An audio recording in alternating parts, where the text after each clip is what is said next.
Hola. Hola Enrique, óyesme. Sí, Sí, sí, sí, escoito. vale, vale, perfecto. Vale, pues entonces listo xa. Dale.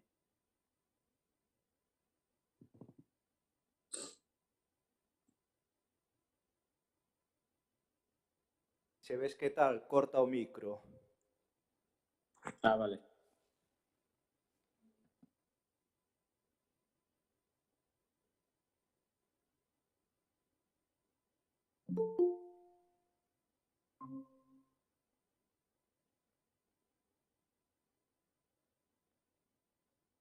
Vale, óyesme Diana, sí.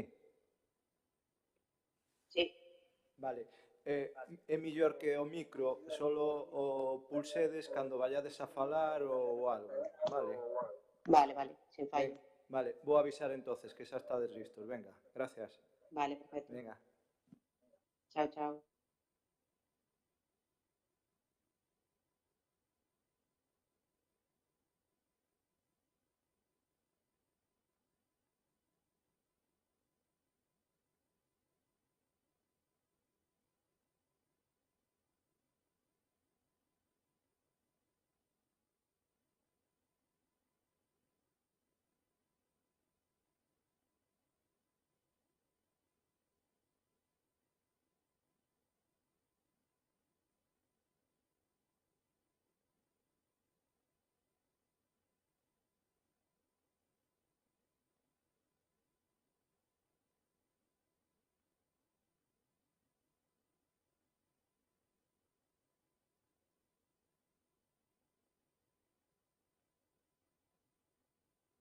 Oye, vamos ter que facer o pleno os tres, porque aquí non hai Dios.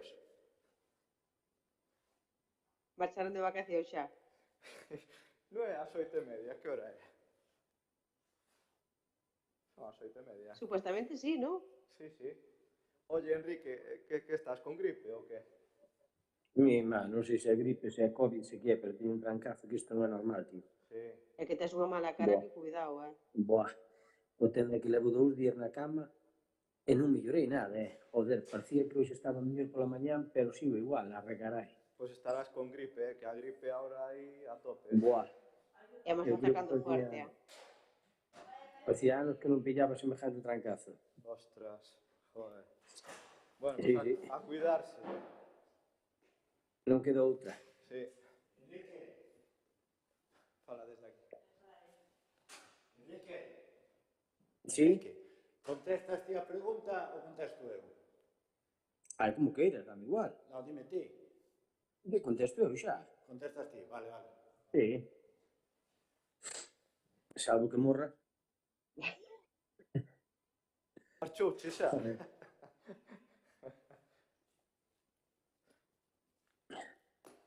Bueno, esto nin nos plenos hai puntualidade, Joder. Pero que raro Pero que non era haya nadie, non? Eh? Que raro que non haya nadie. Pois non hai ni Dios, nin da oposición, nin... Pero Pero non a quedaste hoxe sorprender. ás 8. Sí, sí, sí. Bueno, os nosos están aí no despacho, están todos. Ah, vale, vale. Só me parecía. Ahora veñen. Bueno, vou cortar o micro, vale? Vale, vale, Vale. chao, chao.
Podemos empezar? Sí.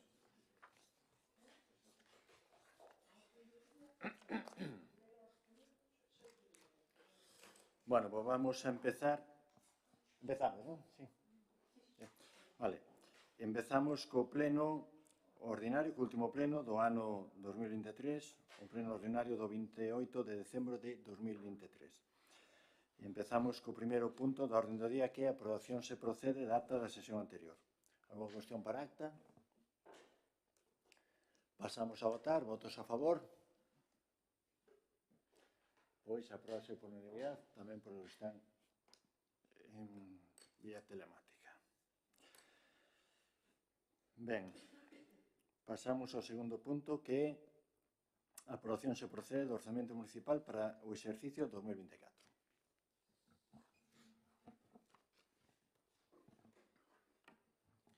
Ditame na Comisión de Economía Especial de Contas.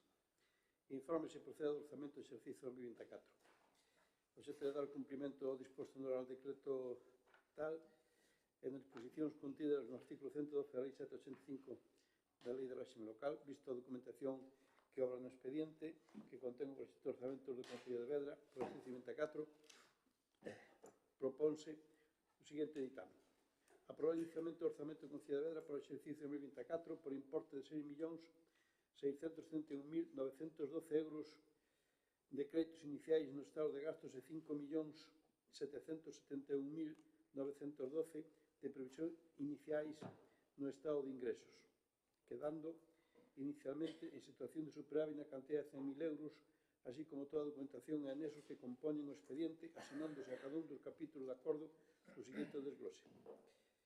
Gasto de personal 1.669.449, gastos correntes en bens e servicios 3.035.230, gastos financieros 32.500, transferencias correntes 163.930, fondo de contingencia 0, investimentos reais 700.803, activos financieros 15.000, pasivos financieros 41.000, total 5.671.912. Ingresos, impostos directos 1.409.500, impostos indirectos 60.000, tasas, precios públicos e outros ingresos 822.069, transferencias correntes de 1.944.282, ingresos patrimoniais 360,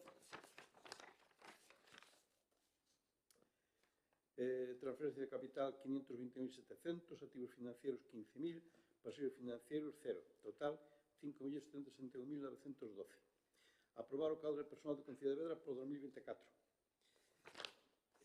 Terceiro, expor o orzamento do Concello e o cadro de persoal ao público mediante anuncio no Boletín Oficial da Provincia por prazo de 15 días hábiles de conformidade co disposto no artículo 169 do texto refundido da Lei Reguladora de Fazendas Locais para que os interesados poden examinalo e presentar reclamacións. Cuarto, o expediente considerarse definitivamente aprobado se durante o citado plazo non se presentaron reclamacións. En caso contrario, o pleno dispará dun plazo dun mes para resolvelas, contando a partir do día seguinte á finalización da exposición ao público, e as reclamacións consideraránse rexeitadas en calquera caso se non se resolven no acordo de aprobación definitivo. Quinto, cumprimento do previsto no artículo 21.6 do Real Decreto 500, o orzamento definitivo que se aprobe para o ano 2024 trae os seus efectos do 1 de xaneiro. Pola presencia unha explicación expoñendo, entre outros, que este ano se trata de ser rigurosos expoñendo, entre outros, que este ano se trata de ser riguroso cos ingresos. Logo de diversas intervencións, informase formalmente co voto en contra do BNG e a abstención do PSDG-PSOE.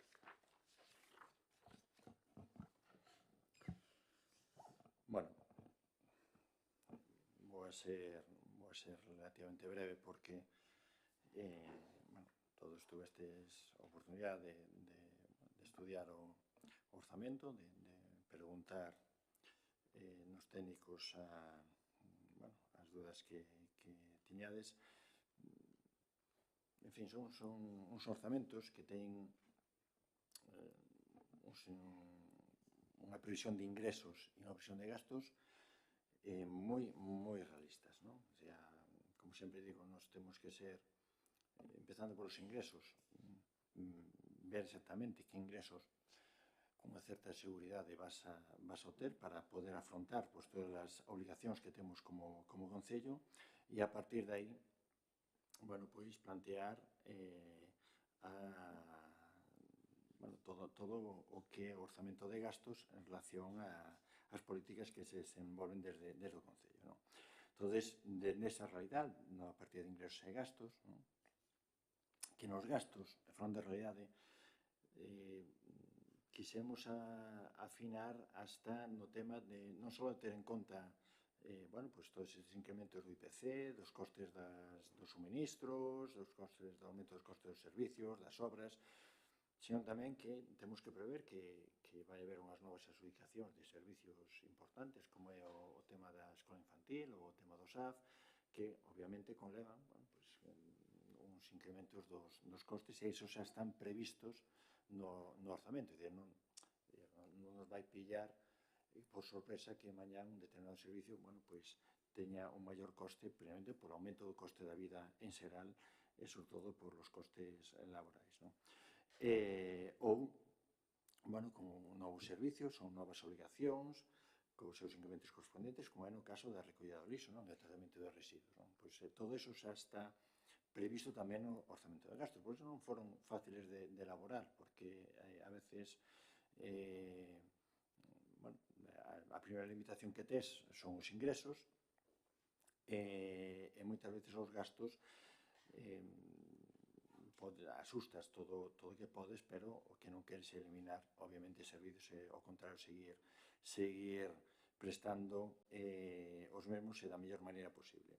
E a vez tíamos que sumar estas intencións a aquilo que nos comprometimos, que é reducir ese remanente negativo real que pode estar en torno a uns 400.000 euros e facelo con 100.000 euros ao ano, intentar eliminar ese remanente negativo a lo largo desta legislatura. Para iso, era de obligado cumprimento aprobar este orzamento con un superávit de 100.000 euros, que é un dos primeiros objetivos que cumple este orzamento. Por iso, como decía o secretario, outro día na comisión, nos falamos que temos que ser máis disciplinados que nunca na execución destes orzamentos, tanto nos ingresos como nos gastos, que a veces é o máis complexo.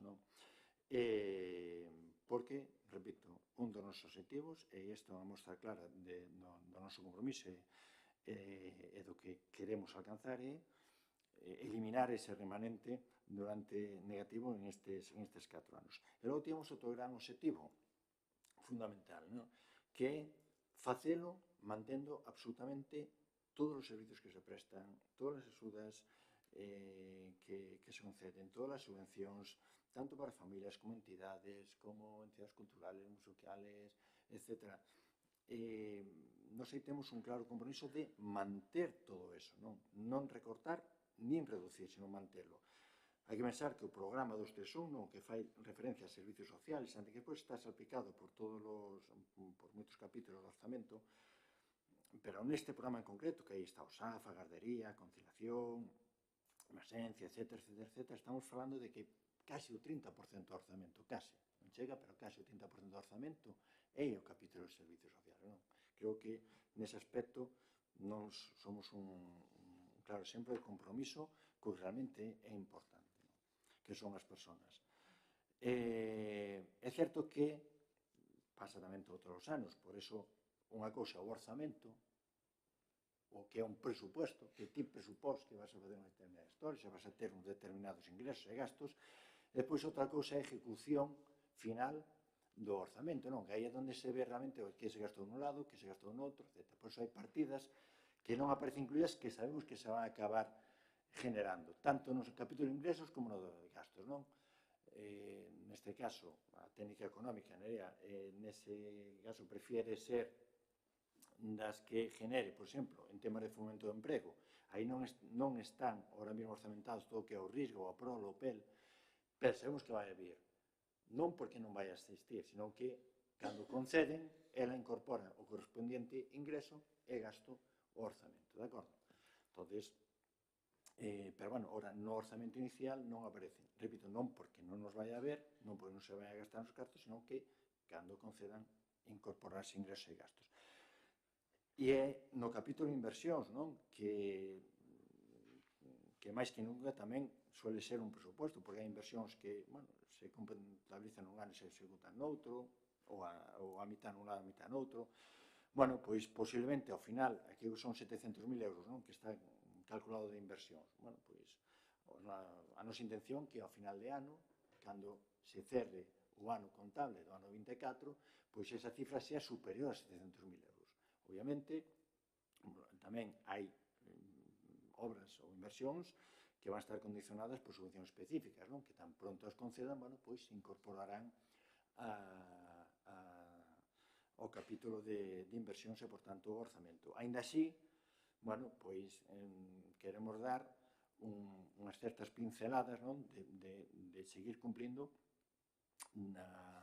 pois a nosa promesa tamén de dentro destes 4 anos, pois unha das necesidades básicas que é a reparación de pistas do Concello, bueno, pois creo que queda reflejado que a nosa intención nestes orzamentos, tanto con a aprobación de plans de asfaltados específicos como con que a actuación da nosa propia brigada, con máis gastos con máis presuposto para mantenimiento, etc. Bueno, pois a nosa, como digo, a nosa intención, a nosa política vai ser todos os anos facer unha inversión importante en reparación de pistas, non? Consta tamén inversións, xa está falado tamén con Agader, para rematar o que é o obrador en Samamé, e por eso está incorporado, e sí, por iso temos o compromiso da Agader e o convenio para ejecutar esa obra, por iso tamén tuvemos que orzamentar a nosa parte, que é o que aparece aí. Tamén incluímos o parque infantil en San Xoán, en San Xián, porque tamén, como xa falamos en anteriores plenos, bueno, o noso objetivo real é que para o curso 24-25 o que é o parque infantil este ejecutado en base tamén a subvencións correspondientes específicas para este tipo de instalacións, non? Pois tamén presupuestamos a nosa parte. Van distintas reparacións de edificios, etc., ou o centro de saúde, porque, vamos, o objetivo tamén real é a execución da primeira fase no ano 2024. Non se pode facer no 23, pero, bueno, si consideramos realista e o objetivo ejecutalo no 2024. E despois, algún pode votar en falta, por exemplo, temas de agua e alcantarillado, pero en este caso xa avanzamos, son desas obras que se incorporarán ao orzamento, non? En agua, de feito, xa hai un proxecto e que irá, o noso proxecto que vai no post complementario, que é a agua a San Miguel, mais tamén aquí que é un compromiso que a parroquia de Vilanova, a agua a Picón, que se está redactando o proxecto para aprobar no post complementario. Esas dúas obras de agua. Bueno, despois hai que ver os fondos post complementario, pero pode ser perfectamente ejecutables ou iniciar a licitación ao largo do ano 24, non? Despois xa se incorporarán ou non según, bueno, pois en que momento se poidan aprobar e dotar des fondos. Pero, bueno, a idea desas dúas obras de agua, de logo, é poder iniciarlas o máis pronto posible. Ou, como alcantarillado, que non está aí, pero, por exemplo, Fontao xa está adjudicada para seguir aquí ampliando o alcantarillado en Vedra, e agora xa se vai encargar a seguinte fase, que é toda esta zona centro, pois tamén todo o proxecto desta parte toda aquí do centro, de acordo? Bueno, obviamente non deixe de ser uns presupostos e uns orzamentos continuistas en moitos dos seus aspectos. Bueno, eu entendo que votar a favor, pois, a mellor non políticamente non é entendible, pero non me resisto a pedir, por lo menos, a abstención para que se podan ejecutar o máis pronto posible.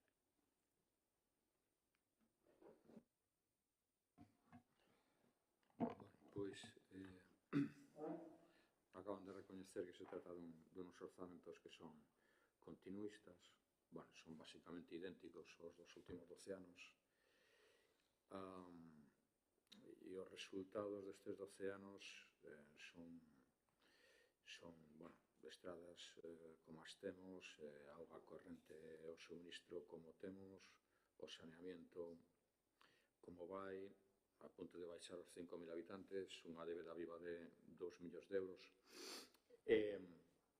Bueno, xa que estamos con esta, o que sí que me gustaría é que recolleran un informe de interventor de avaliación do cumprimento de estabilidade orzamentaria na página 5, dentro do capítulo de sostenibilidade financiera, no cadro de resumo de cumprimento dos límites de débeda, bueno, pois que leran conmigo a discusión no último pleno. Temos unha débeda viva de 1.999.975,22 euros. Si queda claro, téndelo aí recentemente publicado por vostedes, espero que nunca máis volvan a decir nas tabernas, cousas como que hai 300.000 euros de superávit e esas cousas. Bueno, creo que non hai discusión. Seguimos. Bueno, a planificación planifican un orzamento con un superávit de 100.000 euros obligados, obviamente, para ese realmente negativo que crearon vostedes mismos. E, sin embargo, nos votamos en falta xa como van facer cos 150.000 euros que caerán do orzamento municipal se baixamos os 5.000 habitantes en 2025 ou os 50.000 que haberá que devolver a Deputación. É dicir, non vemos que ese superávit chegue tan sequera para o que se nos ven en riba. Hai fallos, como por exemplo non revisar os 190.000 euros anuais de pago a Ferrovial por os consumos eléctricos, é dicir, é un pouco vergoñento que non se chegara este orzamento con esa revisión feita, que obviamente é a baixa e lles beneficiaría. E non existen partidas para a realización do proxecto do centro de día, xa digo do proxecto, nin para iniciar as obras. Isto é unha das promesas electorais centrais do seu programa, da súa campaña municipal. Bueno, e xa de paso na última mesa, recordamos que na última mesa que tivemos solicitamos o proxecto básico, tanto o PSOE como o Bloque, e, bueno, xa o solicito ahora xa para non facelo posteriormente. Hai unha cousa que fai un ratiño, estábamos falando se era necesario volver a recordarlle ou non. Miren, o patio de xogos de San Xulián o incorporan. Ao final, creemos que é interesante recordarlo de novo. Incorporan dentro do apartado de medio ambiente, en vez no capítulo de educación. E, de feito, chamanlle vostedes un parque infantil. E as palabras non son gratuitas. A nós creemos que é imposible, pero danos a sensación, ou poderíamos pensar que están preparándolle o camiño para que a familia faga unha reclamación sobre o proceso de expropiación, posto que o proceso de expropiación, e volvemos a recordarlo, estaba pensado para dotar dun patio de xogos ao colexio de San Xián. E vostedes están orzamentando un parque infantil polo que fora, porque por presiones da veciñanza, porque o queren. É dicir, non son incompatibles. Pero recoméndolles encarecidamente que esa partida que modifiquen o orzamento e a pasen á parte de educación e chamen patio de xogos da Escola de San Xulián. Non é tan importante, siguen sendo 40.000 euros, solamente se cambia de partida. Non ten ningún sentido que o fagan e que teñan esa denominación. E repito, para nós non é gratuito. E danos medo. Danos medo. Bueno, nos advertimos. Dedican novamente 200.000 euros á rehabilitación do centro de día. E miren, temos aquí un problema. É dicir, se resulta que son unos orzamentos que son continuistas até tal punto que son... Sí, sempre me equivoco. Po centro de saúde. E mire, temos o seguinte problema. Son unos orzamentos continuistas, idénticos prácticamente os do ano pasado. Se pensan que o superávit de 100.000 euros, os cartos que vostedes ingresan a máis polas tasas que nos cascaron aí atrás, que son eses 100 e pico mil euros, 100.000 euros de superávit, van a eses 100.000 euros de superávit. Os cartos que temos son, e o reparto é prácticamente idéntico ao ano pasado. Se o ano pasado tiveron que cargarse eses 200.000 euros porque xa os tiñan orzamentados e tiveron que collelos de aí e leválos a outros sitios, bueno, por a súa xestión pelín amateur da economía municipal, Que nos fai pensar que este ano non se vai a repetir o mesmo proceso? É dicir, cal é o motivo, se son idénticos ao ano pasado e non hai ninguna novidade no mundo para que podamos garantir que eses 200.000 euros van a ir ao centro de saúde, porque este ano sí e o ano pasado non. Parece de unha lógica casi, hai estes 2.700 euros de axudas a custo que aparecen no apartado de órganos de goberno, bueno, que sí que nos gustaría saber exactamente a que van, e dos 2.700 euros que aparecen aí un concepto que pon axudas de custo, que aparece en órganos de goberno, e non sabemos se estaba orzamentado tradicionalmente por 0 euros e non se nos dá unha sensación un pouco raro. Bueno, obviamente, con este percal, pues vamos a votar que non, é dicir, precisamente porque son unos orzamentos absolutamente continuistas e o resultado é nefasto, sin máis.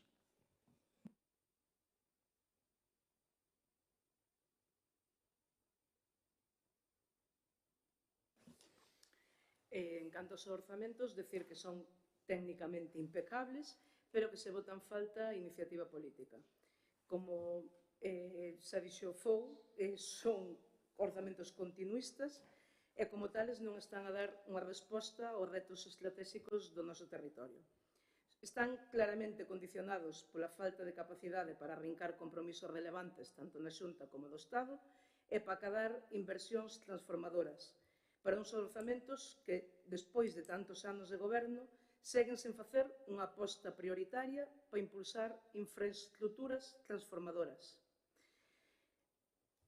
que son, ou nós, desde o noso grupo de goberno, consideramos fundamentais para o desenvolvemento sostible do noso concello. A auga, o saneamento, son necesidades básicas e, aínda que o señor alcalde acaba de decirnos que se van a incorporar novas parroquias que non están incluídas aquí nos orzamentos, seguen chegando ao noso concello moi a contagotas. Son uns orzamentos totalmente condicionados polas débedas, que non permiten ningunha maniobra máis que condicionar os fondos para saldar o que se debe. Teñen feito vostedes grandes e sonoras promesas de inversións para este concello, pero esas promesas acaban diluíndose en excusas de dificultades e de xestión. Maniféstase pouca habilidade para conseguir recursos e, unha vez máis, o condicionante é a débeda. Esa tan pregonada mini-residencia e tan esperada, que vai pasar con ela? É totalmente injusto para a nosa veciñanza, que vai ter que pagar unha subida en varias tasas, non ver os froitos deses cartos porque van ser destinados a pagar débedas xa existentes. Desde o noso grupo instamos o equipo de goberno a que priorice intereses e demandas dos veciños e veciñas de Vedra e que arrinque compromisos coa Xunta e co goberno para acadar máis inversións no noso concello. E esperamos que este ano os 200.000 euros sí que vayan para o centro de saúde.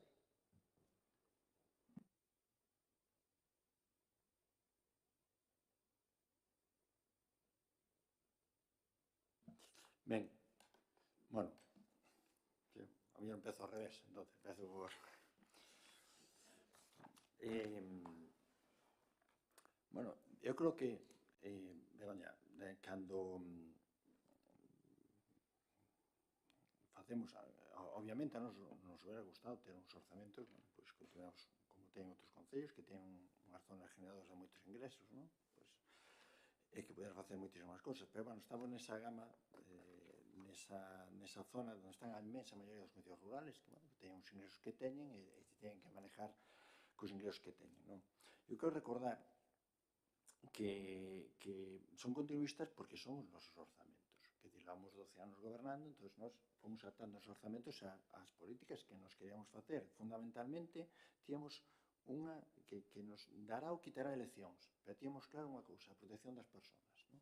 Iso tíamoslo. Creo que neso, creo que nadie pode discutir, que somos os concellos que, cara as persoas, máis servicios destinamos, máis cartos destinamos, que os servicios de que as persoas non só agua alcantarado, que agora falaremos deso, non? Son moitas outras cousas que incluso concelleiros da oposición de outros concellos pegados a este de Vedra teñen dito nesta mesa que hai veciños de outros concellos de alrededor que veñen aos servicios aquí porque non os teñen nos seus concellos, destes destinados ás persoas, non? E podemos falar de infinidade deles. Entón, esa foi unha aposta clara que ten o seu coste económico, obviamente. E neso é unha das cousas que queremos seguir mantendo. Decíamos na agua e saneamento. Eu teño que reconocer que nos hubiera gustado ter avanzado máis, eso é unha realidade obvia, pero son obras inmensamente complexas, moi caras, pero creo que avanzamos moitísimo. Ahora non recordo aquí os porcentajes, pero os porcentajes que pasamos de ter de xente conectada cando nos entramos agora e a que se pode conectar agora ou que estou no saneamento e a que se pode conectar agora, creo que están aí. Esa os publicamos en varias ocasións. Creo que foron uns avances moi importantes, non? En porcentaje de xente que pode accederse a eses servicios. E a nosa intención é seguir avanzando. Por iso che comentaba da agua, porque efectivamente, tanto agua estendendo a nosa propia brigada, como eses dos proxectos concretos que os anunciamos, porque realmente o de San Miguel está pendiente da autorización de fomento, que é outro problema que teremos en Vilanova, porque hai que atravesar a cartera general, pero bueno, o proxecto xa está encargado, para poder aprobarlo no postcomplementario, que entonces tan pronto teñen as licencias, podamos afrontar esas obras, non? E así, a mellor non tan rápido como nos gustaría, pero teño claro que se analizamos con calma, fixemos moito máis do que podíamos haber imaginado, non? E estou de acordo contigo que unha das nosas labores ten que ser presionar nas outras administracións para conseguir esas grandes obras, esas grandes inversións transformadoras, obviamente. Que non vos quepa a menos dúda que neso traballamos. Teremos éxito ou non, pero que de logo poñemos todo o empeño, por suposto.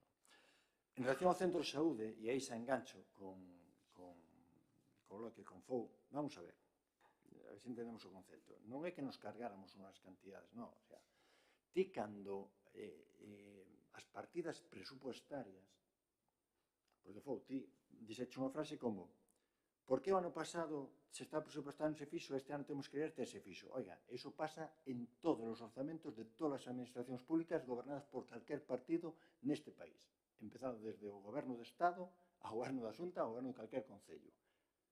E podemos falar de obras estratégicas no Concello de Santiago, cas depuradoras, dependentes de financiación europea ou non sei que, etc. Exemplos témonos todos clarísimos. Ou que falar das autovías que pasan os orzamentos dun ano para outro, porque, faltan licencias, ou un problema no proxecto, ou pasa calquera cosa. Iso quer dizer que se cargaran esas partidas presupuestarias? Non. Se ti non vas a gastar esa partida presupuestaria nunha cousa, dotas partida presupuestaria para outra. E ti tens que volver a programar no ano que ven, porque é onde pensas que vas a facer a obra. O problema do centro de salud non é o que nos temos aquí ou non. O problema do centro de salud é no que nos estamos intentando rematar agora, pois conseguir a máxima financiación da obra por parte da Xunta de Galicia. Non é unha obra fácil de ejecutar, porque a reparación toda e a primeira fase é como ejecutar a obra seguindo prestando o servicio, non é, son temas que vas aprendendo, non? E que non é fácil de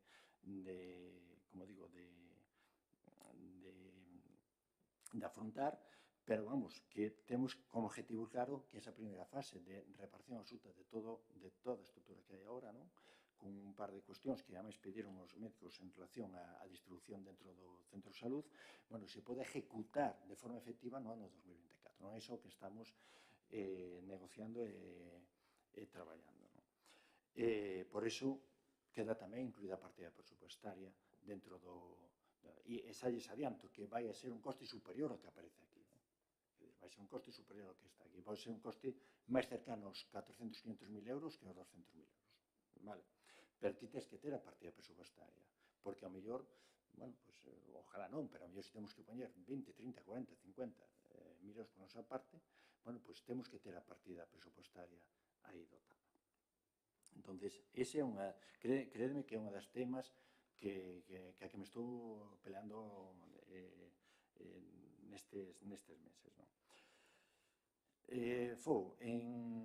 Vamos a ver, eu quero recordarche que cando nós entramos aquí no 2011 entramos e había un remanente negativo de menos 500.000 euros. O sea, xa fomos capaces, en un contexto de crise económica e de restriccións presupuestarias, fomos capaces de salir adiante. De acordo? Por tanto, somos capaces de salir adiante. Este equipo de goberno é capaz de sacarlo adiante, mantendo, como dixen antes, todos os servicios, non? E, por tanto, non teño ningún medo a afrontalo. Nin aqueles que pareces un pájaro de mal agüero cada vez que porque vamos a perder, vamos a estar... Bueno, sei perfectamente os problemas que podo ter no futuro, pero tamén sei traballar e sei salir deles. De acordo? E a miña intención é que o veciño de Vedra non note para nada as dificultades, os problemas que nos vamos a topar para seguir prestando os servicios. E ese é o meu objetivo. E estamos convencidos que o vamos a conseguir, non? Cuestións como a que me falas de 190.000 euros de ferrovial, home, vamos a ver, os asustes que hai que facelos contan por contrato, creo que do mes de agosto ou setembro, regularízanse xa neste ano. Quer dizer, eso vai se contabilizar. Ainda que non contabilices eso, hai partidas presupuestarias que estides a ver, que despois son 160.000 ou 170.000, esa se regulariza este ano. Eso non ten, vamos, ningún problema. E logo, todo aquela tema que me falas en relación ao tema de San Xulián e o parque infantil, a verdad que reconozco que tes unha imaginación desbordante. Levo 12 anos advertíndome das catástrofes todas deste concello. Oye, eu intentarei sempre que non ocurran esas catástrofes. Estate tranquilo que en relación á expropiación a que a ti anuncias non vai ocurrir. Objetivamente xa sei que non vai ocurrir. O sea que estate tranquilo en esa cuestión. E só a nivel... Oye, me parece razón. Preguntas aí, hai 2.500 e pico euros en gasto de goberno. No, iso é simplemente que o tema da FEN son, bueno, os gastos que se calculan anuales que podes ter por os desplazamientos a Madrid, etc. Nada máis que iso despois a FEN compensa o 60%, o sea, nos devolve o 60% dos gastos que podemos ter en ese capítulo, non é outra historia. Non sei que outras cousas me decías, bueno, en fin, reconozco que non entendo que vostedes terían a mellor outros orzamentos, lóxicamente, non? A mellor con outras tipos políticas, pero, como vos digo, estas son uns orzamentos que non foron fáciles de facer, precisamente por querer ser, como non pode ser de outra maneira, realmente realistas nos ingresos que vamos a ter, nos gastos que seguramente vamos a ter, e a intención de garantizar todos os servicios, que a intención de ejecutar cando menos as obras que están aí presupostadas, pero que a nosa intención é poder conseguir máis fondos para que o capítulo de inversións ao final de ano sea superior aos 700.000 euros presupostados aquí. Brevísimamente. A ver, que despois de 12 anos de goberno llevote a culpa do remanente negativo ao don, cuidado, e que vostedes non foron capaces de compensar 12 anos 100.000 euros, canto dixo vostede, que era 500.000, 100.000 euros, conseguiron 100.000 euros conseguiron recuperalos en 12 anos, pois vamos ben. A este ritmo necesitamos 40 anos para recuperar ese remanente negativo, pero bueno, vostedes mesmos, a culpa é do don. Sobre estar tranquilo ou non, sobre calquera afirmación que me diga vostede, pois, mire, se vostede está tranquilo, pois, nós tamén, por suposto, non? E sobre o tema de que son continuistas ou non, mire, pois, es que non hai, creo que foi Einstein que dixo que para facer, que si pretendes obter algo diferente repetindo sempre o mesmo, pois que cometes un error. Para cambiar algo terás que facer algo diferente, como por exemplo, pois, un orzamento diferente. É casi imposible creerse este orzamento, sin máis. E, sobre todo, o referente ao centro de saúde. O callar me equivoque, pero, bueno, nada máis. E así votamos en contra.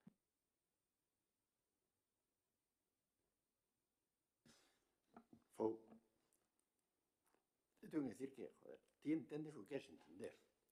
Porque eu non lle botei aquí a culpa a ninguén. Eu só dixen que cando nós empezamos no 2011, e é unha realidade objetiva, que non me metei, tamén había un remanente de menos 500.000 euros que fomos capaces de resolver.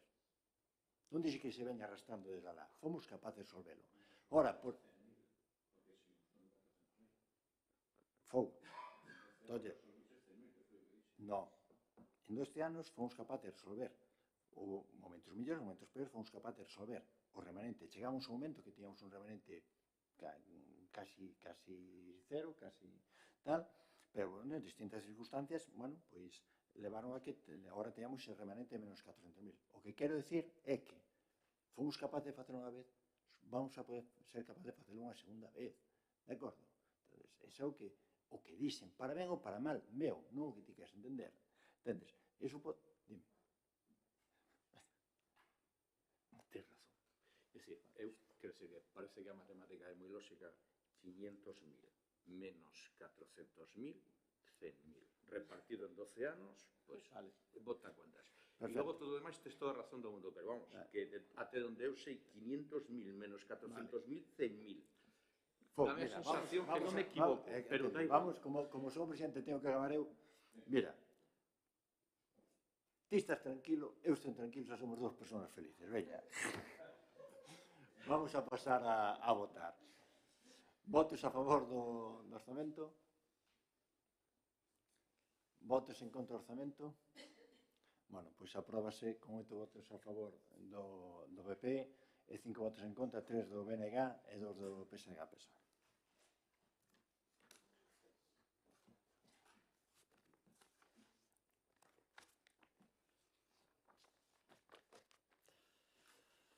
Bueno, pasamos ao seguinte punto do orden do día, que é a aprobación se procede do Plan Estratégico de Subvencións PES 2024-2026.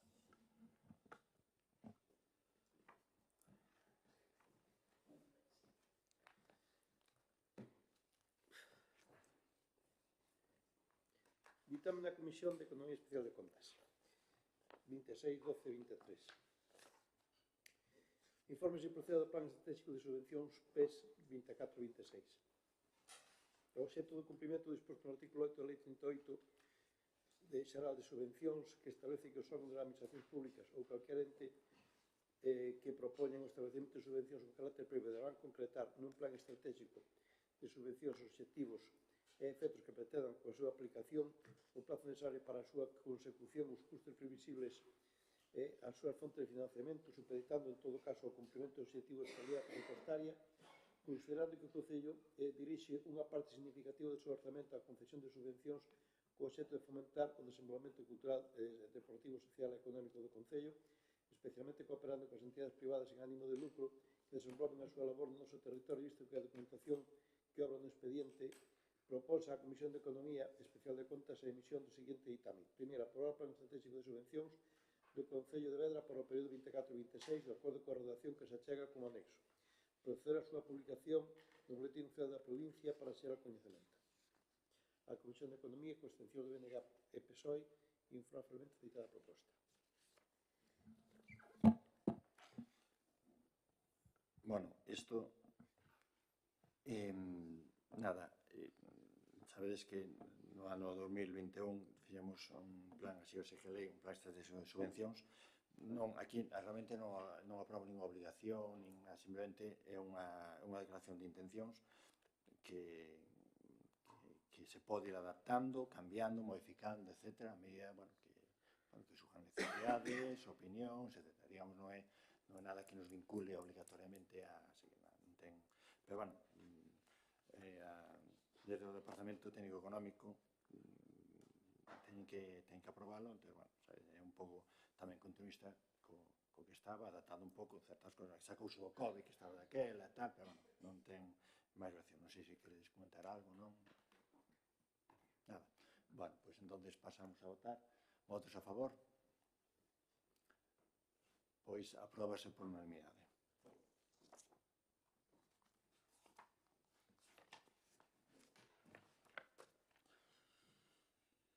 Pasamos ao cuarto punto, que é acordo se procede sobre a moción do Grupo Municipal de Manegá sobre os cultivos de viñedo de forma intensiva.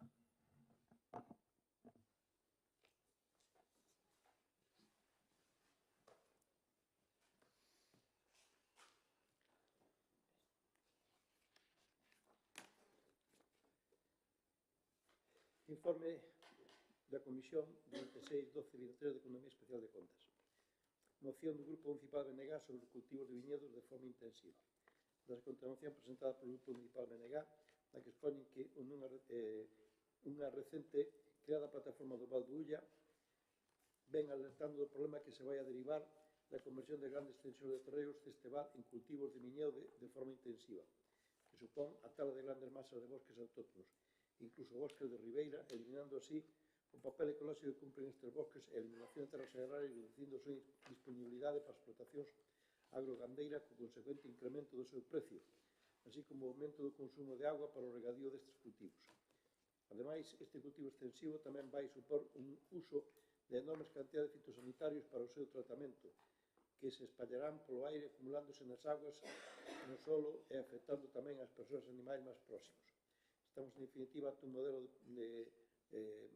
productivista do que se van a beneficiar exclusivamente as grandes bodegas e que está moi lonxe do modelo agrario presente na zona que combina viñedos con bosque e con pastos e terreos para forraxe, moi máis sostible, menos contaminante, xerador de riqueza na zona e fixador de poboación.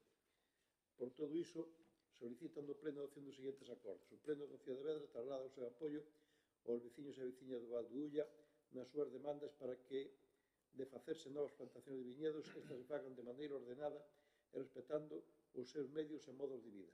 Segundo, calquer informe que solicite para o cambio de uso de solo forestal a agrario para a plantación de viñedos de forma intensiva no Concello de Vedra será obxecto de estudo riguroso polo Goberno Municipal. Terceiro, este estudo incluirá os efectos que se poden derivar do dito cambio ambiental e económico sinérxico e garantirá que se respeten as masas de bosques autóctonos, a protección das contornas dos núcleos rurais e vivendas e das explotacións agrarias ecolóxicas ou sostibles, as grandes humedades de zonas e zonas de ribeira dos cursos fluviais, así como a aceptación social de dito proxecto. Pola Presidencia dase conta dunha proposta alternativa en termos semellantes á presentada polo BNG. A Comisión de Economía Especial de Contas infrafrenta a moción original por votos a favor do BNG e do PSDG-PSOE e as abstencións do Grupo Popular.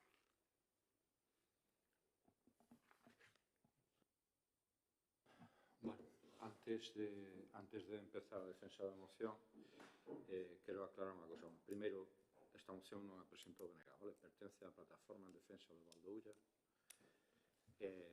Bueno, polo que en principio non vamos a tocar ninguna coma, pero antes de nada, quería que fixeran as aclaracións uso de todos os que estamos aquí, probablemente o que traballa o único que é agricultor e que vive da agricultura é Suso, solamente un par de aclaracións e logo sigo con a defensa da moción. Bueno, pois eu como técnico de fitosanitarios e glifosatos, a nivel profesional, teño que facer un curso cada ano, casualmente acabou a semana pasada. E o que nos din os técnicos da Xunta de Galicia é que desde as Cruces a Puente Vea, isto dentro de uns anos, cando estea en plena produción todo o que está previsto facer, as plantacións e todo eso, vanse botar cantidades ingentes de glifosato e de pesticidas á terra. Pero cantidades, fálase de toneladas. Eso, o que é o glifosato, sabemos todos o que é o glifosato. Os pesticidas da viña son os máis peligrosos que hai no mercado. E digo, eu, que des un tendo, son peligrosos porque son tratamientos de síntesis, tratamientos manipulados. Outra cousa, non se respetan as dosis, non se respeta nada, o carné de fitosanitaria non serve para nada. Sabemos todos como funciona eso, eu collo o nombre teu, ti collo o nombre meu, etcétera, etcétera, etcétera. Isto é en plan reflexión, cada un que opine que a súa conciencia. Pero isto, máis tarde ou máis cedo, vai nos pasar un recibo grandísimo. Grandísimo porque estamos falando de toneladas de glifosato e de pesticidas para a viña. Aquí neste papel veñen recollidas todas as enfermedades, que non son dúas nin tres, que produce o fitosanitario da viña e máis o glifosato. Isto pode comprobar en calquera sitio, non estamos inventando nós, isto está publicado en todos os foros, en todas as cousas que se queran ver de medio ambiente, pode comprobar todo iso. E nada máis, cada un da súa conciencia. Esta é unha aclaración parecida oportuna que a fixera Suso. No tema dos viñedos existen, vou facer un pequeno percorrido e non é bastante breve. Existen tres vertentes. Estamos generando un fraude, bueno, estamos ocupando terreno forestal, vale? As empresas que veñen non ocupan terreno agrícola simplemente porque é caro. que é onde debería estar. Estamos facendo un cambio de uso do terreno forestal a agrícola e se xenera a través dun fraude de lei que se fomenta dende o PP, dende as institucións, incluída a Alcaldía de Vedra, para cadar a conversión de áreas afectadas en terreo barato para implantación destas proteínas. Bueno, e agora me explico. A legislación do solo de Galicia, aprobada polo PP de Galicia, permite realizar cambios de uso no terreno polo procedimento abreviado, é dicir, cando a extensión non pasa a un tamaño determinado, porque as empresas mercan terreo forestal en minifundio e solicitan un cambio de uso da parcela a parcela, polo cual non realizan un estudio de impacto ambiental que é o único que nos permitiría xenerar un control externo sobre esas parcelas. As solicitudes para a realización de movimentos de terras, que iso é o que lle afecta ao Concello e que podería parecer que o Concello non ten nada que ver neste procedimento, son palmariamente deficientes e ficticias. En todos os casos, recoñense movimentos de terras inferiores a 40 centímetros, o que é absolutamente falso, obviamente, xa o vimos en Vilanova e tal. Profundidades superiores necesitarían de un estudio de impacto ambiental e proxectos máis complexos. En todos os casos, os concellos, como é o caso de Vedra, aproban as licencias para realizar os movimentos de terras sen revisar no momento de execución se o proxecto estáse a cumprir ou non, e recordamos algún caso da legislatura pasada con consecuencias nefastas para algunha aldea. Obviamente, xa o dixemos en aqueles plenos, cando se falaba disto, a culpa foi do Concello por non revisar e por non exixir que os proxectos foran correctos, como despois foi obrigado a facer. Temos unha segunda vertiente que son os problemas medioambientales e saúde humana que xeran estas explotacións, que para nada, e isto é algo que se afirmou e que parece que casi é un insulto, os problemas de saúde humana que xera a especificidade do cultivo en extensivo de viñedos en particular non é comparable en ningún caso a cultivos de proximidade que fan os veciños. Me parece ridículo que teñamos que falar disto, como se insinuou en algún momento. Eso é, vamos. En particular, o que estaba comentando Suso, o glifosato, estamos falando de, o cálculo aproximado, pois poden ser, pero no, estamos falando de toneladas, pero de millóns de litros. Existen infinidade, non solamente o glifosato, existen infinidade de sistémicos e fitosanitarios neurotóxicos que se empregan nestas explotacións en particular, sin entrar na facilidade que supostamente se teñen para estas empresas para trampear libros de registro, concentrar a produción, a aplicación, mercar produtos en control. Bueno, iso sabeno perfectamente o alcalde que na súa casa se dedican a vender este tipo de produtos e, por suposto, serán, e creo que non me equivoco, nin creo que seña motivo para molestarse, uno dos grandes beneficiados da implantación destas empresas. E con perdón por Mira, estás pasando. No, bueno, espera, perdona. Estás dicindo que se fan trampas no negocio da miña familia que usan as beneficiades? No. Entendín eso. No. Perdón, vale. baixo ningún concepto. O que estou dicindo é que pues serán claro. dos grandes beneficiados pola venta destes produtos, posto que vos os vendedes. Quenes fan trampas son as empresas. Creo que non está... supuestamente fan trampas, de acordo? É dicir, ou non o sabemos. Vos sabedelo tamén como a nos, porque sabedes cando se vende un produto con nome, con número de outra persona e tal. De acordo, perdón, repito, eso é algo habitual. Logo 25 anos que non estou ali traballando na fertea dos pais, vale? Bueno, eso sabía que iba a ser conflictivo. Bueno, pero, a ver... Por eso o dicen con moito cuidado. Me parece que está moi ben que todos defendamos aquí a nosa postura. Eso pareceme moi ben, estamos con moito respeto todos. Ora, tes unha tendencia moitas veces a soltar cousas que, a ver, podes entender que... Bueno, pero xa o aclarei. Non quixen decir que na túa casa fagan trampas, de acordo? Queda aclarado. Falo porque as grandes empresas sí que as fan.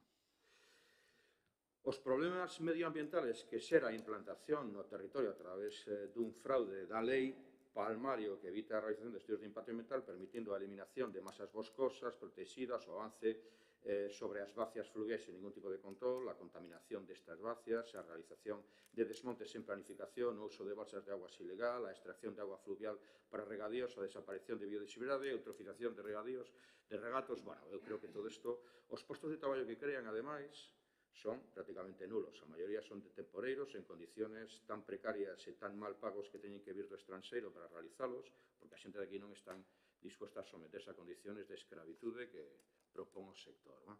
O modelo de explotación, e non quere decir que non haya aquí encargados ou xente que traballe tamén para... Pero no momento de temporeiro desta mão de obra é dese tipo, que é a maioría. O modelo de explotación vitivinícola que queremos para Vedra, obviamente, dende o bloque non é este. Os propios veciños que participaron na creación da subzona do Albariño levan anos advertindo a todo o que queira escoitar que imos a un modelo equivocado. Estamos a converternos en produtores de uva para o rosal en vez de produtores de viño, que foi o que históricamente fomos. A obsesión de algún concelleiro de impulsar este tipo de explotacións en detrimento das explotacións de autor, a responsabilidade do que veña por diante, isto será un dos grandes erros que cometa o PP. E perténcevos exclusivamente, é dicir, o cambio do territorio, a desaparición do noso entorno é algo que se vos deixa, que será o voso legado. Cando alguén dice que dende o Concello non se pode facer nada, eu vou dar un pequeno listado a bo de pronto. Revisen os expedientes que aproban, impiden as licencias de movimentos de terras fraudulentas, denuncien ante as autoridades os fraudes de lei nos cambios de uso do terreno forestal, paralicen movimentos de terras cando afecten a terrenos forestales protegidos, impidan o tránsito de maquinaria pesada polas pistas. Sí que se pode facer un montón de cousas, como se fan en moitos territorios.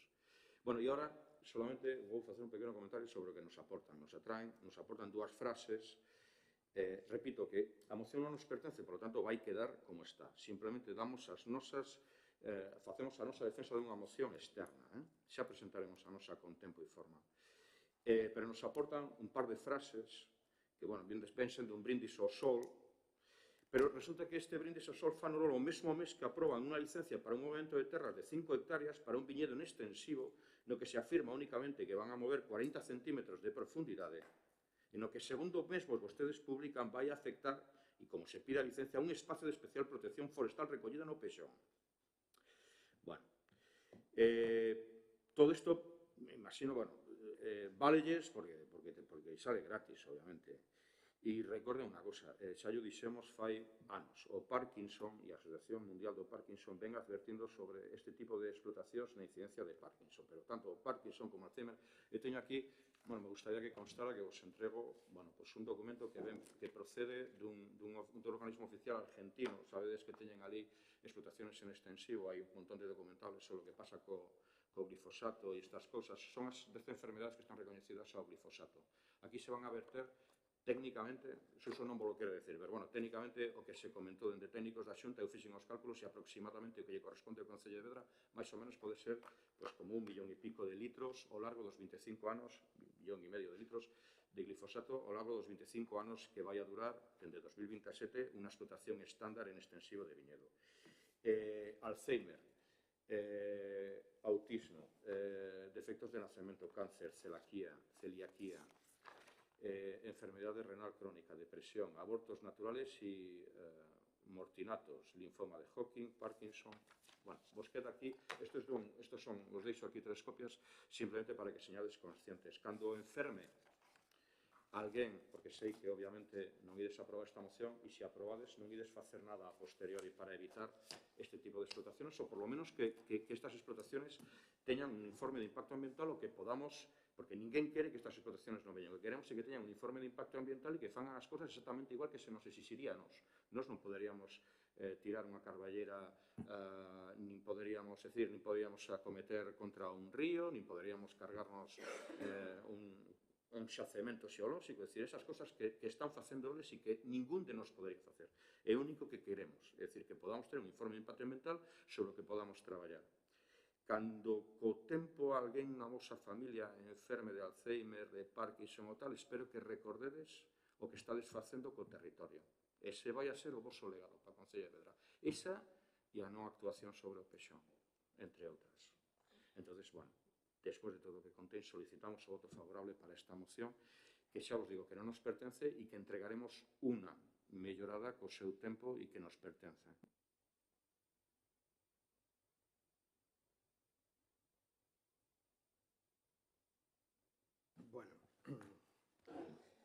Bueno,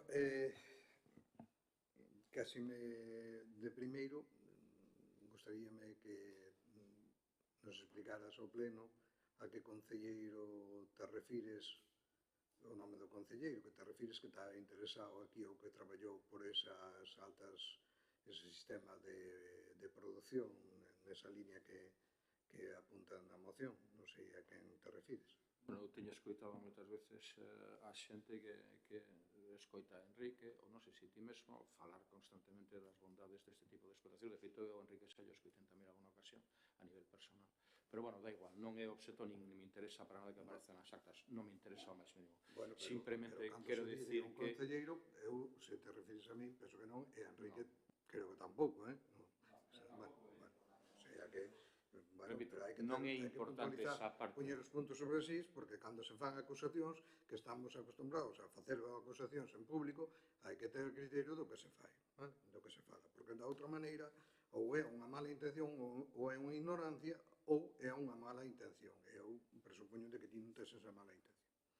Bueno, en principio, cando nos presentaron esta moción na véspera do pleno anterior, acordamos traela a este pleno, os grupos políticos, para poder estudala, poder ter un tempo para ter un estudo, vale? E poder ter un debate razoado e razoable sobre o estado da cuestión, sobre estas novas plantacións de viñedo que están na súa zona Ribeira do Ulla, da denominación Rías Baixas, e sobre o seu futuro. Para ter este tipo de debate convén ter datos concretos, datos obxectivos, e considerar de forma sesegada o asunto, non? Eu sei que é un tema importante, xa o dixen naqueles momentos, xa o dixemos naqueles momentos, que nos ocupa e nos preocupa, vale? Pero pensamos que non debemos partir de maximizar todas as posturas, porque consideramos que eso non é bo, nin axuda a adoptar unha boa decisión.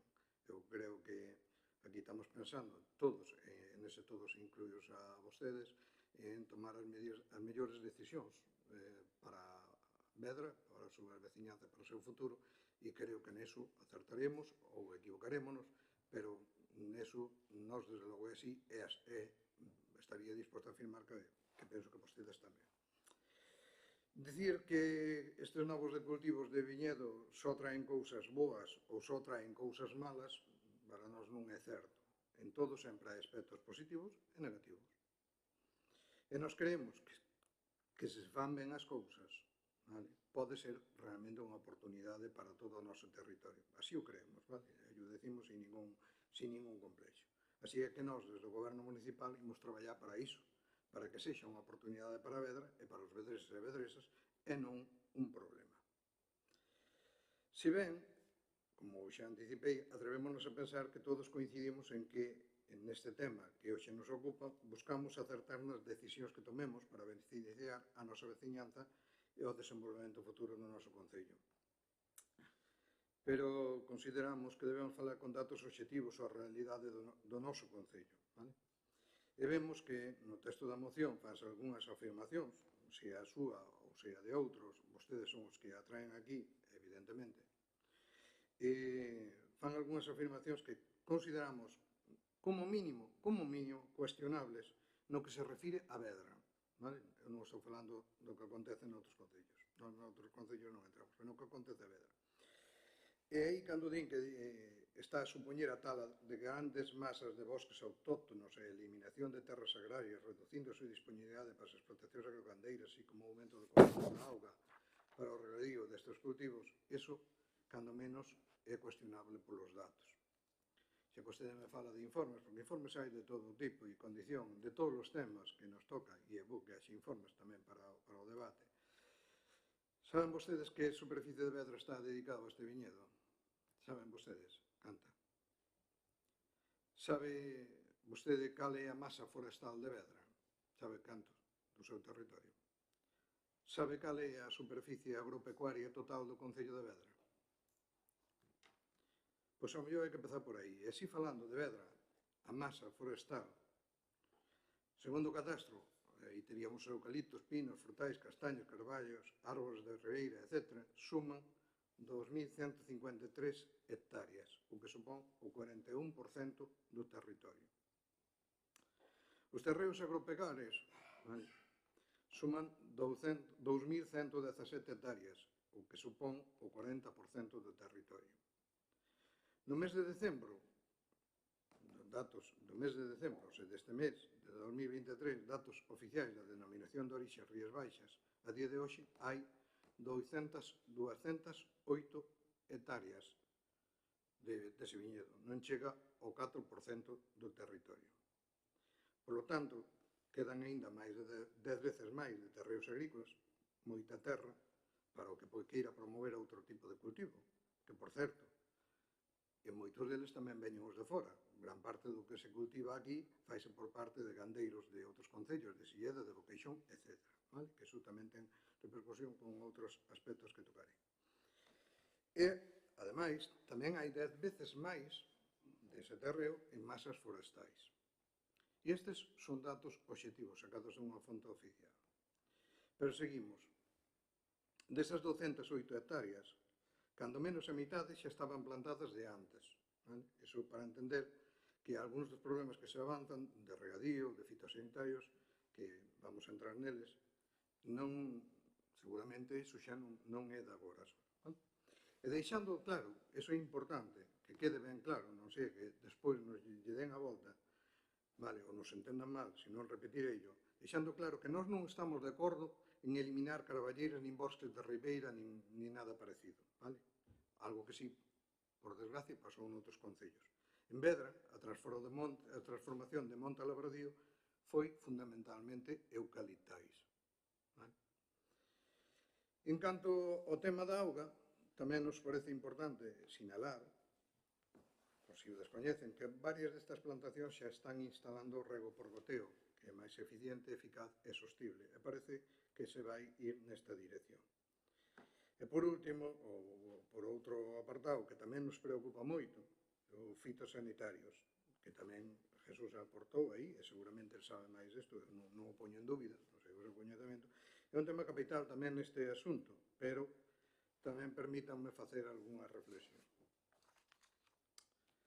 Bueno, a primeira, que como ben dixo, aquí levase moitos anos con cultivos de millo, patacas, viñedas e moita xente botando fitosanitarios, herbicidas e durante moitos anos.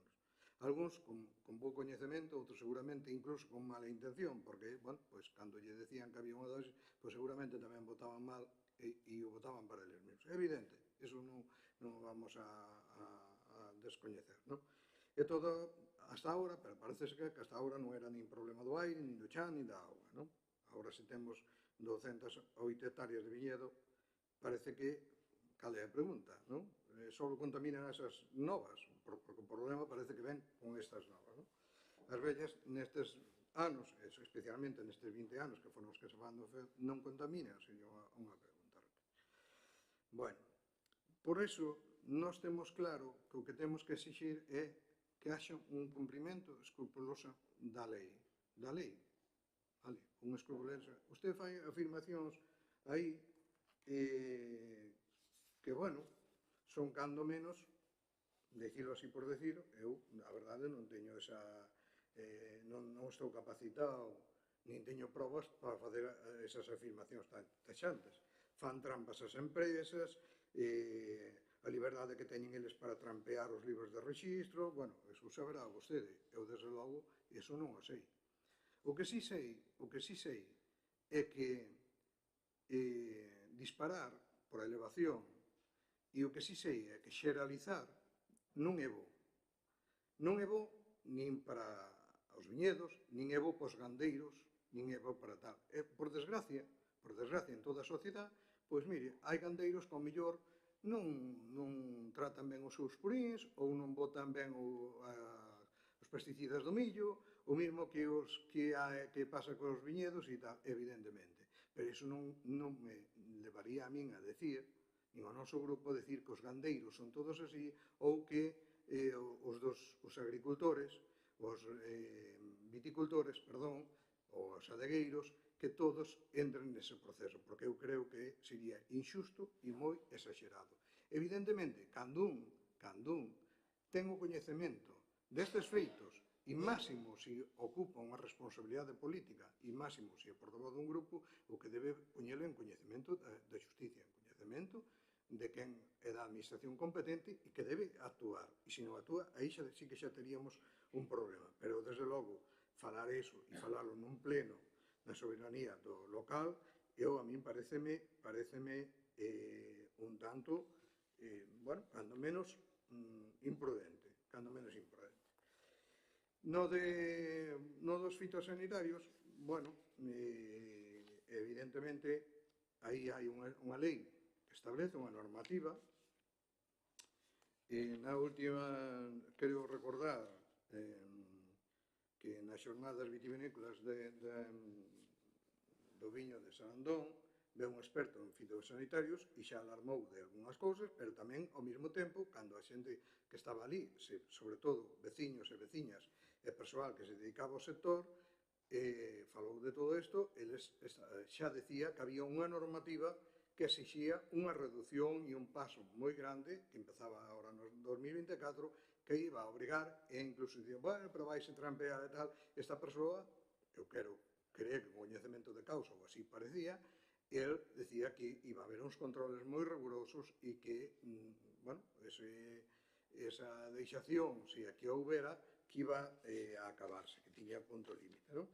Ao mesmo tempo, bueno, nós o que sabemos é que estánse traballando na procura de fitosanitarios alternativos e eficaces en métodos non químicos e produtos de control biolóxico. Este é todo o que se está traballando, investigando, o que se está intentando potenciar desde a propia Comisión Europea, e nós non queremos ser pesimistas, fatalistas, nin moito máis intentar meterlle medo, máis medo, se non ten, a xente nese sentido, non? Iso non quere dicir, evidentemente, que a saúde das persoas é unha das cousas que nos preocupa. E a lei establece que debe reducirse nun 50% a aplicación de fitosanitarios para 2030, vale? Bueno, agora cambiaron, creo que hai unha moratoria a petición do partido, a proposta do Partido Socialista, pero é igual, 5 anos máis, non? E ten que haber un cambio a tratamentos máis ecolóxicos e sostenibles, non? Entón, aquí creo que é por onde debemos tirar, onde debemos incidir, non? Porque, sendo o sector vitivinícola fundamental para o desenvolvemento económico, social e medioambiental da zona.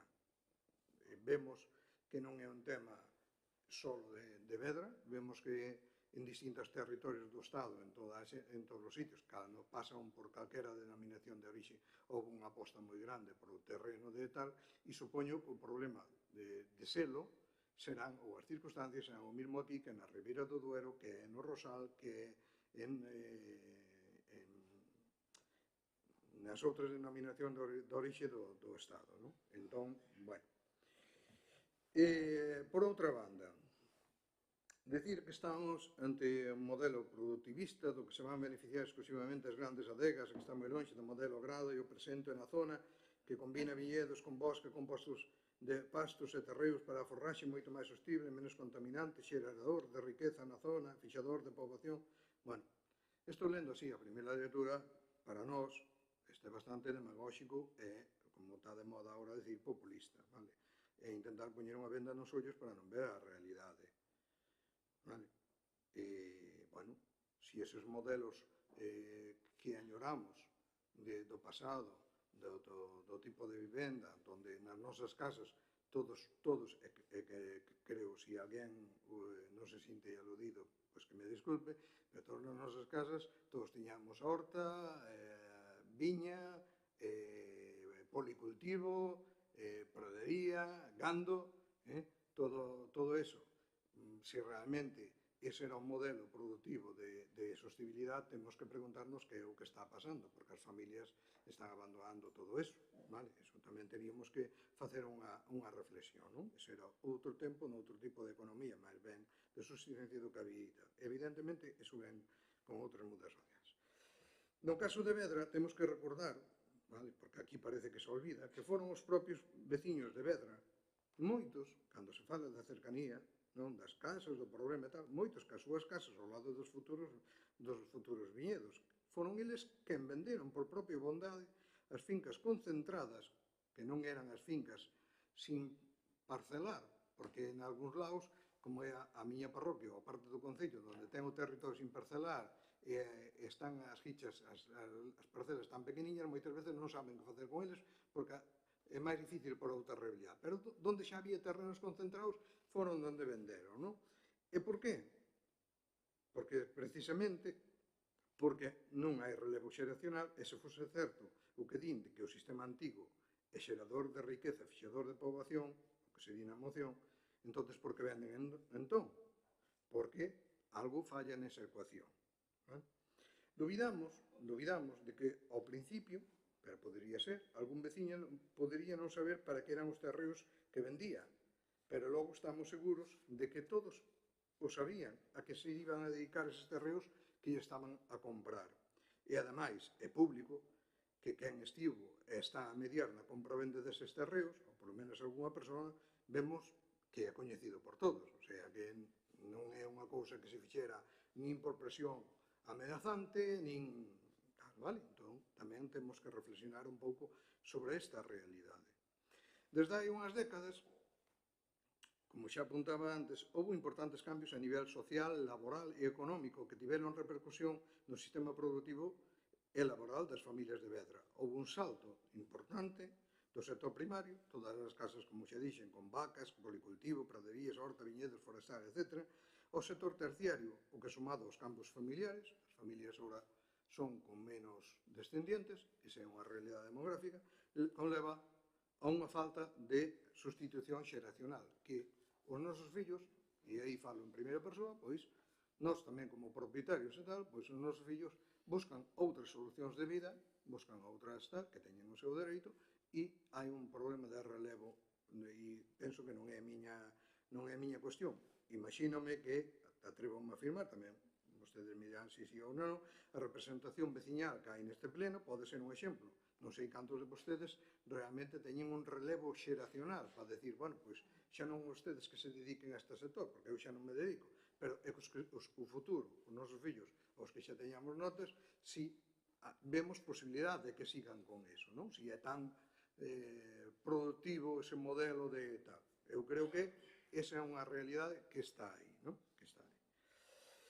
Bueno, sinalar tamén que desde o Concello nós tratamos de apoiar e impulsar os nosos adogueiros, non? Cando falan aquí de que excluinte para empresas, nós intentamos, de feito, as primeiras accións foi de accións de potenciación do produto, da zona de asociacións de viticultores, de que houbera daqui, e nos gustaría que houbesen máis. Seguimos facendo liñas de actuación para eso, vale? Para que moitas veces que teñan que invertir os de fora, cando os de aquí, ao mellor teñen esa oportunidade, teñen os terreos, a nós non nos parece máis apropiado, pero evidentemente nós non podemos potenciar, impulsar e demais, vale? Houve esta semana, incluso houve varias accións para iso, para potenciar os nosos adegueiros, e esa é unha realidade na que nós traballamos.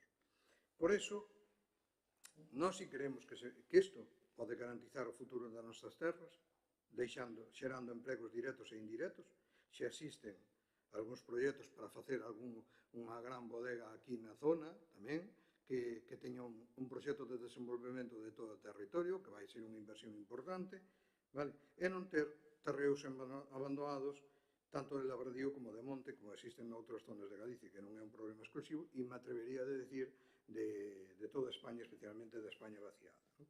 Por iso, nós queremos que si se fai ben, e eu digo con toda a sinceridade, si o facemos ben, entre todos, queremos que é unha oportunidade. Iso non quere decir que haxa algunhas sombras no horizonte que evidentemente habrá que controlar. Evidentemente hai que controlar, vale? Pois sempre hai algún desaprensivo que ven a facer, se lle permite ou se non nos damos conta, facer algunhas cousas. Vale? E nós imos apostar para iso e traballar para que se faga ben. Vale? Evidentemente, ao principio, nós non culpamos nin a quen nos precedeu, nin a demais. Aquí non é cuestión de botar culpas. Vale? Supoño que todo o mundo creemos sinceramente de que todo o mundo está intentando buscar o mellor para Vedra e para os veciños e veciñas de Vedra. Evidentemente, podemos ter visións diferentes e podemos acertar ou equivocarnos, pero eu a dúbida non a teño de ningún dos tres persoas que estamos aquí. Entón, nesa línea vamos a traballar. Que ao principio desconocíamos ese tema, que pasaron algunhas cousas en Vilanova e tal, pero reaccionouse, aí fixéronse medidas de corrección, aí esa empresa fixo un proxecto de máis de 400.000 euros, fixo unha serie de inversións importantes, correxiuse un problema das escorrentías, incluso se descubriron manantiais que tiñan perdido os veciños e que agora se recuperaron. Entón, que conclusión, o que temos que estar encima, enriba, todos, exixir o cumprimento da lei, vale? E con eso conseguiremos ter o maior éxito posible. Evidentemente, exixir á administracións que nos superen, nós temos os medios que temos, ás veces aquí cos técnicos e cos orzamentos que hai, chegas a donde chegas, e o que non queira ver eso, é moi fácil decir que hai que facer isto, aquilo, outro, pero a realidade é que están facendo unha cousa, non dan feito outra, e creo que sodes todos e todas conscientes. Nos que outra administración xa temos conscientes de que, pois o Seprona xa abriu varios expedientes, a Augas de Galicia tamén interveu en varias ocasións e abriu expedientes, hai que carballeiras que pretendían talar e non se permitiron, etcétera. Entonces, iso vai nos pensar de que estamos traballando aí. Despois, noutras afirmacións que fai que son, non sei como definirlas, moi profundas e moi,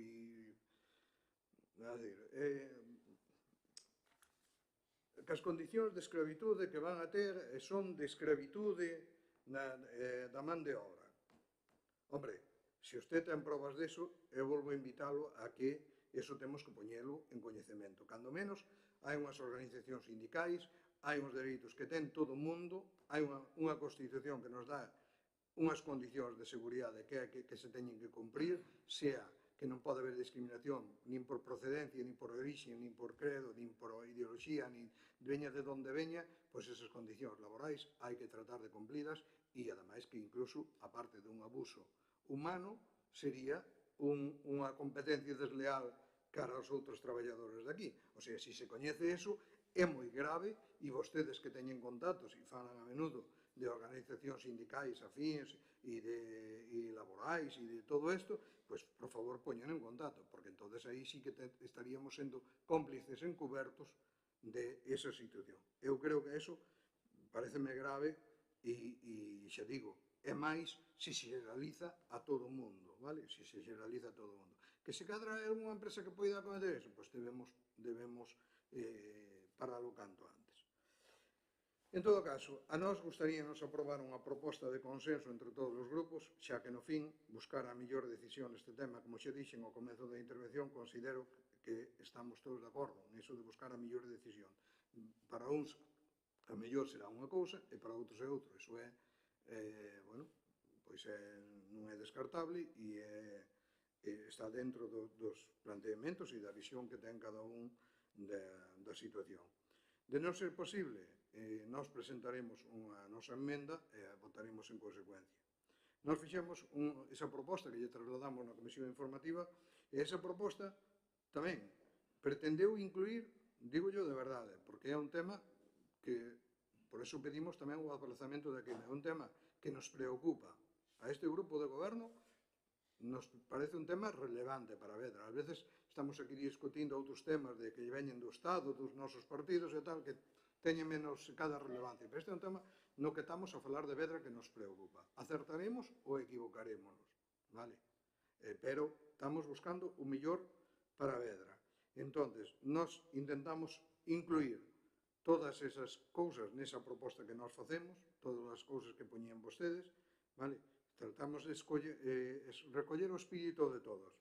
Probablemente, se o fixéramos nós, sería diferente, pero aí intentamos meter todo eso. Se non están de acordo, pois nós presentaremos unha emenda de sustitución cos acordos que lle trasladamos na proposta de consenso. Ese é o que nós lo vemos.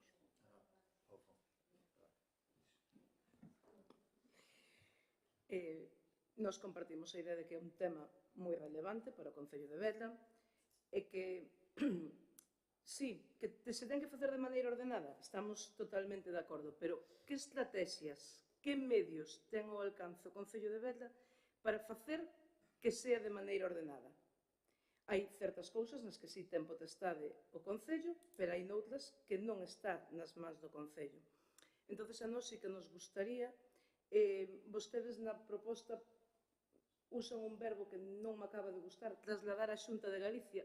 Nós preferimos instar a Xunta de Galicia, que é a administración a quen corresponde autorizar os cambios de uso de forestal a agrario, e que cando os autoricen, que teñan en conta, eu sei que como se fan ese tipo de solicitudes, ou imagínome máis ou menos, que se fan de tipo individual. Hoxe solicitan un cambio de uso para unha parcela, dentro de 15 días solicitas o cambio de uso para outra parcela, pasa un mes e solicítase o de outra parcela, que a Xunta de Galicia, que é a que ten a capacidade de conceder esos cambios de uso, que mire onde están esas parcelas, porque, a fin de contas, están todas unidas en nun mesmo polígono ou nunha extensión grande de terreno, que é o que está facendo, pois, arrasar cos nosos montes e cos problemas que poidan traer nun futuro, fitosanitarios e demais. E tamén nos gustaría instar a Xunta de Galicia que cando autorice un cambio deste uso que lle comunique ao Concello e que lle comunique pois nun tempo prudencial. Creo que se fai algo parecido coas talas de árbores que se autorizan ás empresas forestais, que o Concello ten un acceso a unha aplicación para poder saber onde se van a facer esas talas, pois non sei, eu non lle vou ir gobernar a Xunta de Galicia, pero que o fagan eles da maneira que lle sea máis productivo, pero que o Concello estea enterado de que cambios están autorizados, en que parcelas están autorizadas, e tamén un compromiso por parte do Concello, unha vez que teña esa información, de facer un riguroso estudio e seguimento para que se poidan garantir pois, esos cambios de uso sempre respetando o noso entorno, porque non ten ningún sentido que non lo comuniquen se despois desde o Concello pois facemos vista gorda e que pase o que tenga que pasar, porque o que ten que pasar temos a proba en Vilanova do que pasou. Que é certo, todo o que dixo Costa Carneiro, que a empresa agora ten un proxecto, que as cousas van encauzadas, pero, bueno, os desastres foron monumentales. Non estou de acordo co que decía Costa Carneiro de que os veciños venderon, cada un ca súa finca entendo que pode facer o que queira, independientemente, eu podo vender unha finca para facer unha casa e o Concello ten que mirar que ese señor teña unha licencia e que cumpla unhas distancias. Pois, se eu, ainda que venda unha finca para un viñedo, ten que cumplir a legislación vixente. Non poden facer con esa finca porque eu ya venda o que lle dé a realísima gana. Eu quería facer unha aclaración aí tamén, agora que terminou Begoña. Manolo falaba que había que falar con datos que compares o sulfato do millo cun cultivo, con un sulfato unha vez ao ano, co sulfato da viña, que mínimo levan dous por semana, iso é increíble, A parte, nós facemos unha rotación de cultivos que eles non fan nada. Nada máis. Bueno, pois nada, despois de todo o que acaba de decir Costa, que é denso, e grazas novamente unha vez máis por dar unha maravillosa lección de moralidade municipalista e de falar da xeografía e social de Vedra e a socioeconómica parroquia por parroquia. Bueno, pois tampouco sei moi ben onde quere parar, pero, en fin, me imagino que ao final era eso, que van a aprobar o que vostedes queren, bueno, pois aproben, non fagan o que lles apeteza.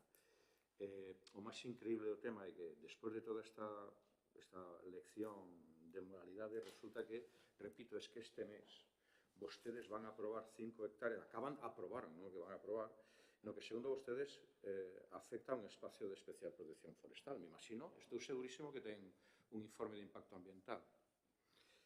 Pero, bueno, da igual.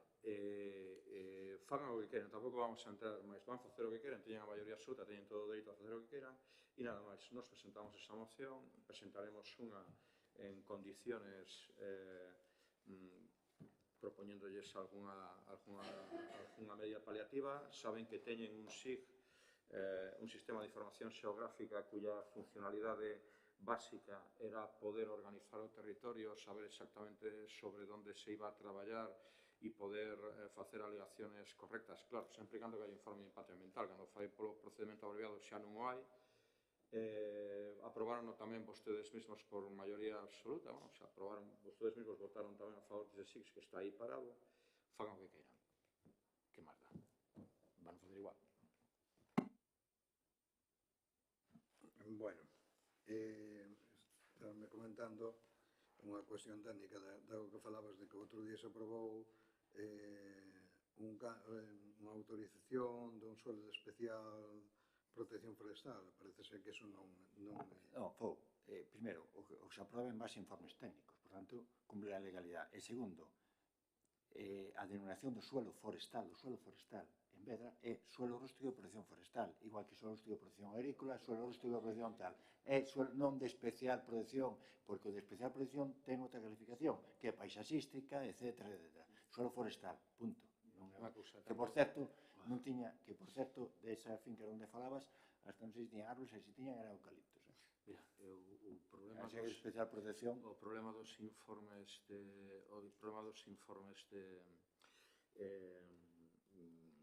ti dices, bueno, cumpre a legalidade, claro, se é un informe pola vía abreviada, claro que cumpre a legalidade. O que estamos falando é que hai un fraude de lei que permite a propia legislación do suelo.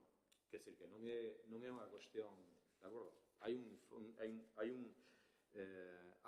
un problema na propia legislación, que sería algo que vos mesmos deberíades de poñer en conta. Bueno, xa o sabe, por suposto, a Consellería.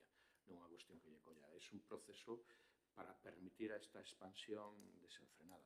É dicir, na Consellería non hai xente que non o coñeza. De feito, son moi inteligentes os que están ali xestionando este tema. De acordo?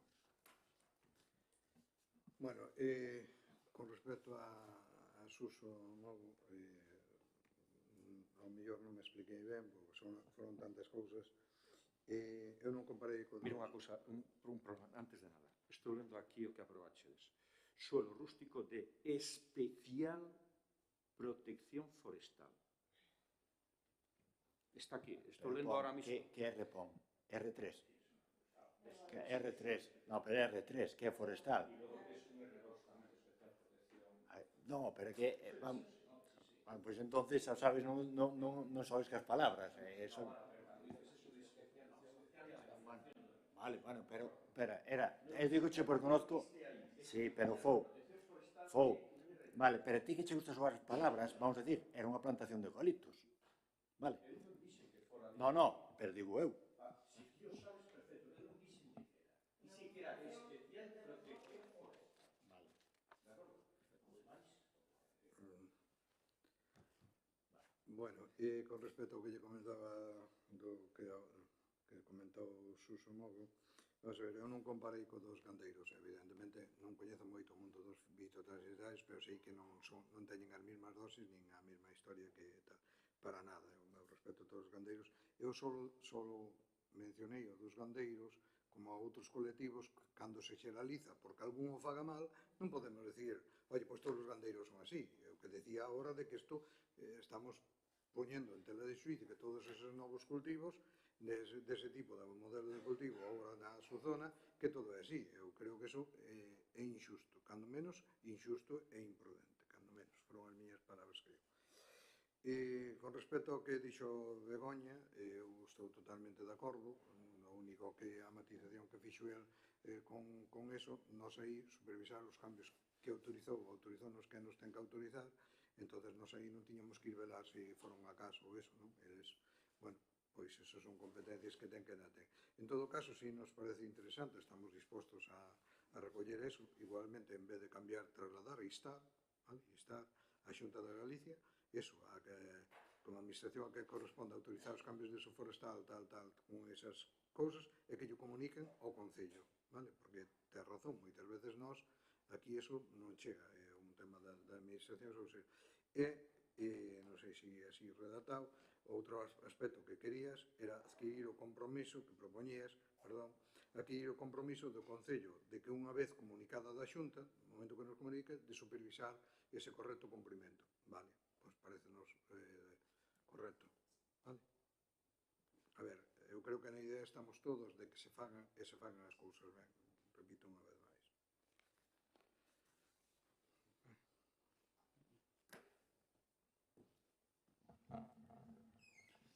Ben, entonces, hai por un lado unha proposta de acordos que é a que propón o Manegal conforme o que pon a súa moción, digo, e agora que hai dúas votacións. E logo hai, entonces habría outra proposta de acordos que o documento que se propuse do PP con estas aportacións do PSOE, que cambiar esa palabra trasladada por instar e poñer ao final que yo comuniquen tamén ao Concello e un apartado máis que adquirir o compromiso como di Manol, do Concello de que unha vez comunicada da Xunta se supervise o correcto cumprimento. Vale, que asumimos Begoña, quero dicir que nos asumimos nos acordos eses cambios que vos propoñedes, vale? Entonces, pasamos a votar a moción do BNG tal como foi presentada polo BNG. Votos a favor? Se supone que despois se va a presentar esa aparte, como outro punto. Ou podemos presentar esta como amenda de sustitución? É que si votamos esa, si esa se vota, habría que votar primero esa, si se vota esa decae automáticamente la original. No, entonces se vota primero e se logo se presenta esta como alternativa. É o tamén sempre fixemos así, para que quede... para que... No, pode ser, eu entendo o que di, para que conste a votación... A ver, é que, claro, pero hai unha cuestión que si de unha forma, si a votación vai a ser a que supoñemos, a vosa non se vota siquiera. Da outra maneira, votase unha e votase outra. Pero a min eso dame igual. Claro, ti que prefieres? Que non se vota a túa ou que se vota a túa?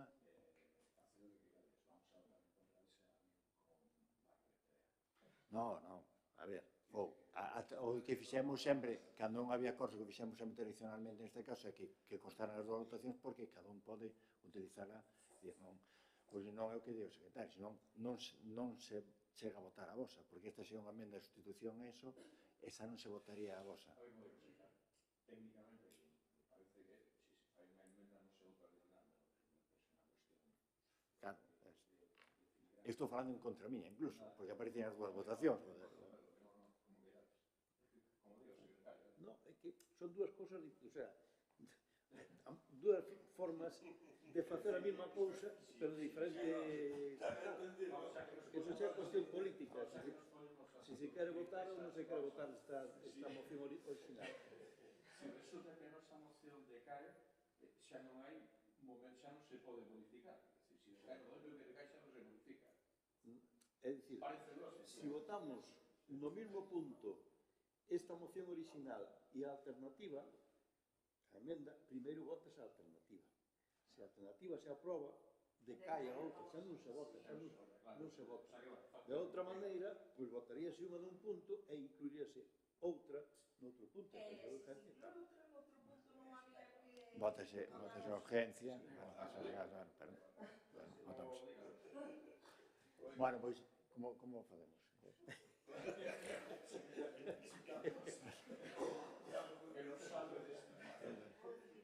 Hombre, máis rápido é a tal, pero... Bueno, pois, veña, pois votamos, ao final é exactamente o mesmo, bueno, pois entonces votamos, xa para non ter outro punto, pois neste punto votamos primeiro a alternativa presentada e despois consultado, pois xa está. Vale, de acordo, entonces votase a alternativa, a emenda, que se chama emenda de sustitución do acordo presentada polo PP, con estes cambios propostos polo PSDG-PSOE. Votos a favor? Votos en contra? Bueno, pois apróbase esta emenda de sustitución en relación aos acordos presentadas na moción do BNG con 8, 9, 10 votos a favor, 8 do PP e 2 do PSDG, PSOE, e 3 votos en contra do BNG. Sí, emenda de sustitución, non? Sí,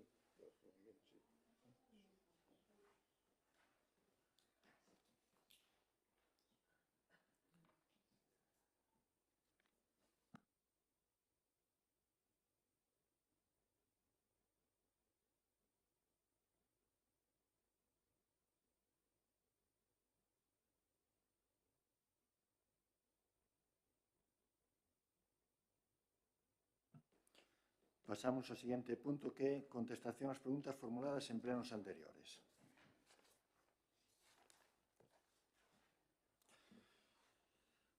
Bueno, vamos a ver. Foutiña, primeira, decía, en Bazar hai unha parte de veciños que piden consulte porque non lle levan a cometida, creo que sería o tema saneamento, imagino, a empresa illes que deben que pagar eles o bombeo. Non recordo como está a ordenanza municipal, pero creo que hai 50 metros están obligados a conectarse, dicen que se fan un arquete de bombeo, porque en outras zonas da Concello se fixo. Bueno, vamos a ver, entonces, o sea, primeiro vamos a ver que casas son, as distancias, ver se hai posibilidades de... Bueno, eso vamos a hai que ir ali a velo e ver entonces que solucións se poden adoptar cara ao futuro. Vale. Na segunda, preguntabas, pareceulle ver asociado a unha factura de gasóleo a unha matrícula dun coche que é propiedade do señor Vázquez. Enrique, esta como unha pregunta para Enrique, vai a contestar. Enrique, estás?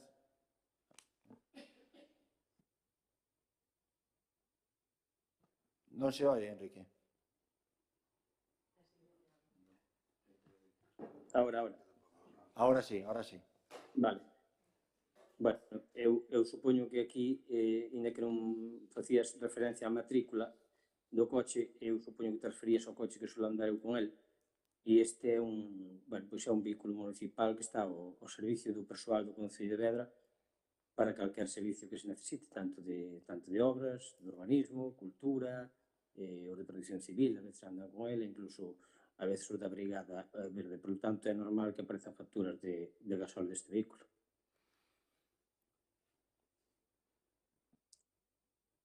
Ok, pasamos á terceira pregunta de Fouque. Preguntabas a que días afectan as mellores de Camiños, Santiago, San Xilán, solicita que se non está metida o Y de Vedra que se inclúa.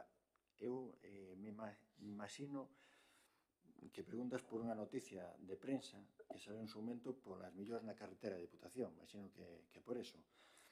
Home, sinceramente, creo que antes das eleccións municipales, creo que vostede mesmo, se foi vostede, alguén do seu grupo, estuvo ali co seu diputado, logo estuvo tamén o PSOE, e ali, ao final, os técnicos, como sempre dixemos, que ali poderse facer o que os técnicos digan, e os técnicos determinaron unha serie de cuestións, a Diputación comprometeuse, eso, vamos, eu non teño ningunha noticia de que non se vai a facer, creo que se van a facer todas as obras que se comprometeron naturalmente a Diputación conforme dos técnicos, de acordo? Pero, bueno, recordo que vostedes mesmos estaban naquel momento ali moi preocupados por aquel tema, por lo menos antes das eleccións. A cuarta pregunta canto tempo estuvo fora o alcalde e cales foron os concelleiros que o sustituíron, non lle parece correcto, ou dá a sensación de que estaban no concello, etc. Mira, de novo volvo neste espírito navideño que nos invade a todos, agradezcolle de novo a súa preocupación. Neste caso é máis personal, por min, pero xa digo que o seu temor é totalmente infundado. O alcalde está moi presente, estará moi presente no Concello.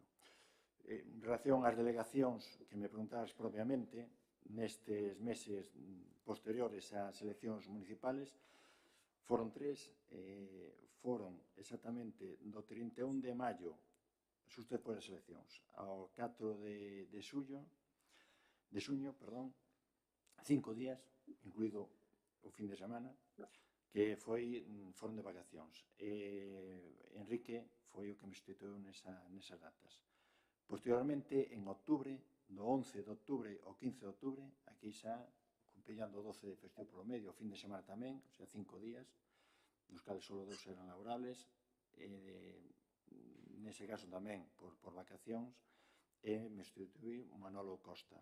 E por último, do 9 de novembro ao 13 de novembro, que foron 5 días, incluído tamén o fin de semana, que neste caso é na participación do proxecto internacional o cal lideramos, foi cando estuve en Eslovenia. Neste caso quedou Enrique sustituíndome aquí de alcalde. Ben, logo preguntabas na quinta cal é o percorrido da licencia número 3 de taxi. Vale. Os datos que pasan.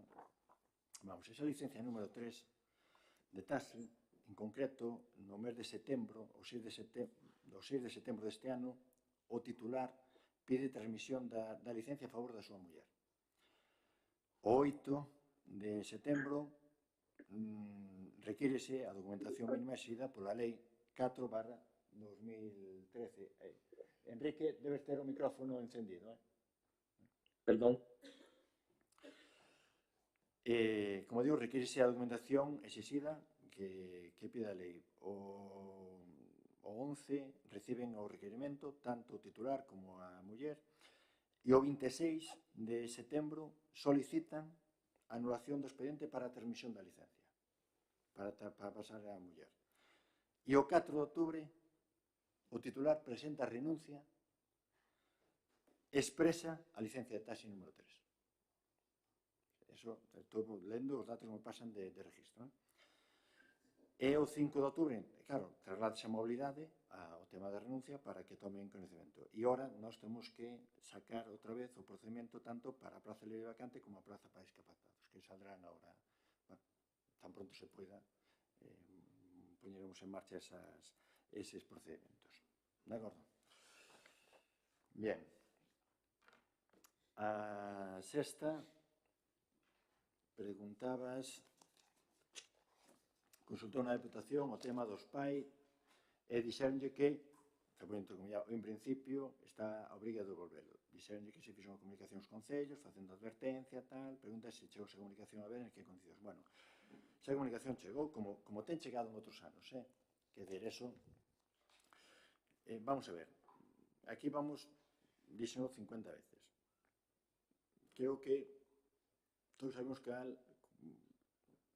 como surgiron os pais. No momento de restriccións, eses fondos que había na Diputación, os remanentes que había na Diputación, que ao fin e ao cabo pertenecen aos concellos, buscar unha maneira legal de que puderan chegar aos concellos, e foi a través destos pais. Por iso, precisamente, tamén había o acordo político de buscarlle unha salida entre os tres partidos, o PSOE, o BNG e o PP, para que no seu momento se atope unha salida e que os concellos non teñan que devolver estes cartos. Sempre yo vexe. E, por certo, igual que viñan as comunicacións, viron as comunicacións posteriores de que seguían aumentando os anos de carencia. De acordo? Entón, ahora chega a comunicación que teníamos que empezar no 2025 hasta o 2036, me parece, son 10 anos, máis ou menos, non? Quero recordar.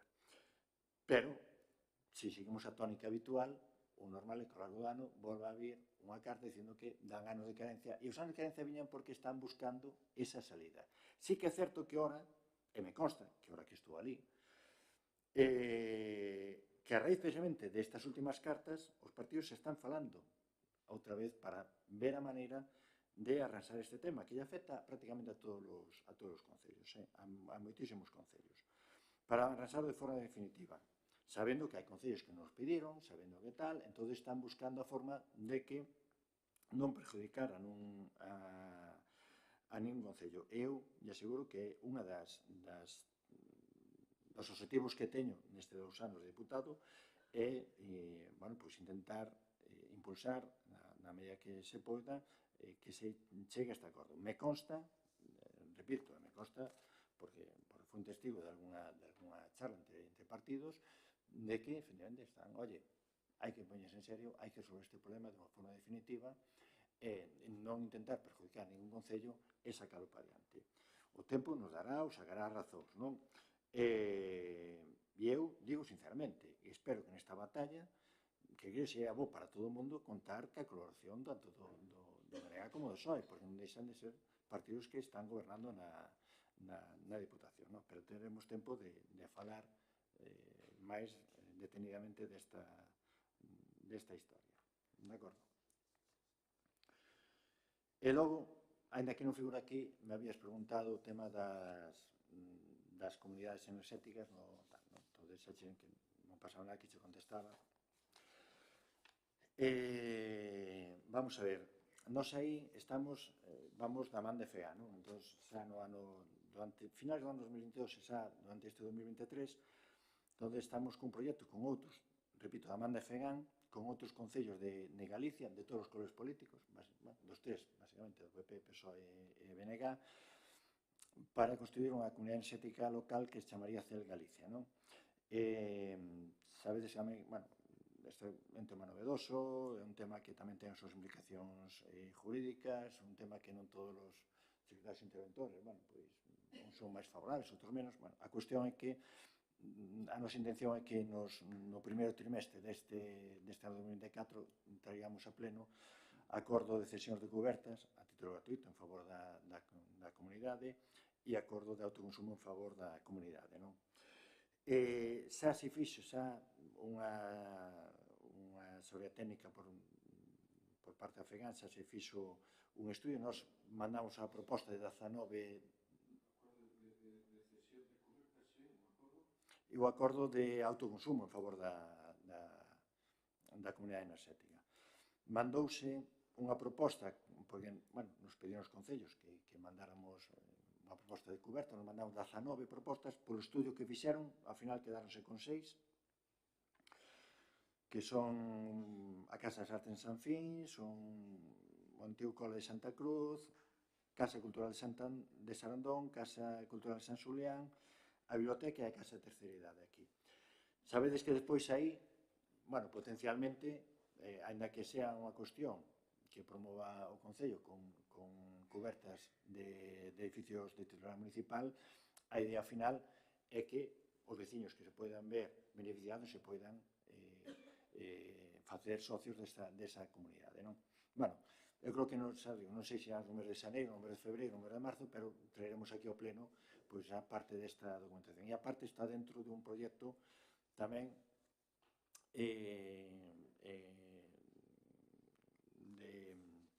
de comunidades enerxéticas, que é o que chaman, con fondos europeos, que é o que chaman, no que está FEGAN, como chaman, teño aquí o... non me sale ahora o nome. Easy for Rural, que, bueno, xa vos digo, nos próximos plenos vamos a entrar máis en profundidade sobre este tema, non? Porque xa hai que ir dando pasos, avanzar no que é na construcción da comunidade, etc. E no fondo aquí hai dúas ideas, non só o forro energético, non? É contribuir a mellor no medio ambiente, sino volver a generar comunidade, que ao fin e ao cabo é tamén unha das patas interesantes nestes proxectos. E personalmente, e xa digo a título máis a da resposta, é un tema do que eu creo nelo, das comunidades enerxéticas. Estamos falando un día, previamente na FEGAN, viñeron os da Illa da Arousa, que o fixeron a nivel particular, vamos, eu realmente son convencido deste tema. Bueno, despois, Yolanda, preguntabas polo tema da contratación, o sistema de contratación da lista esta de monitora de tempo libre, non? Bueno, aquí estableces un procedimento de oposición con presentación da oferta na oficina de emprego correspondente para demandantes ou mellor de emprego inscritos nas oficinas de emprego. Básicamente, para cumplir cos requisitos de presentación previa da oferta de emprego no Servicio Público de Emprego de Galicia para o suposto de imputación da contratación a posibles subvencións de outras entidades públicas, non? Como se fai no PEL ou como se fai tal, non? Básicamente por eso.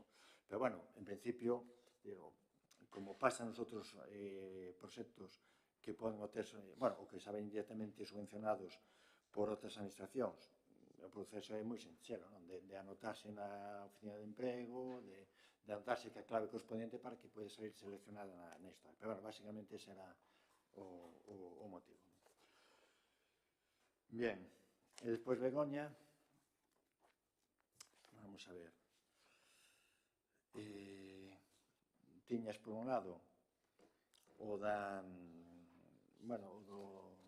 do parque para a escola de San Xián, bueno, aí vamos, circunstancias, fomos comprender daso, pero a idea é convocar de forma inmediata, xa, home, dixemos que pasen as festas de San Xulián, pero tampouco pasen as festas, convocaremos a asociación de veciños e os responsables do cole,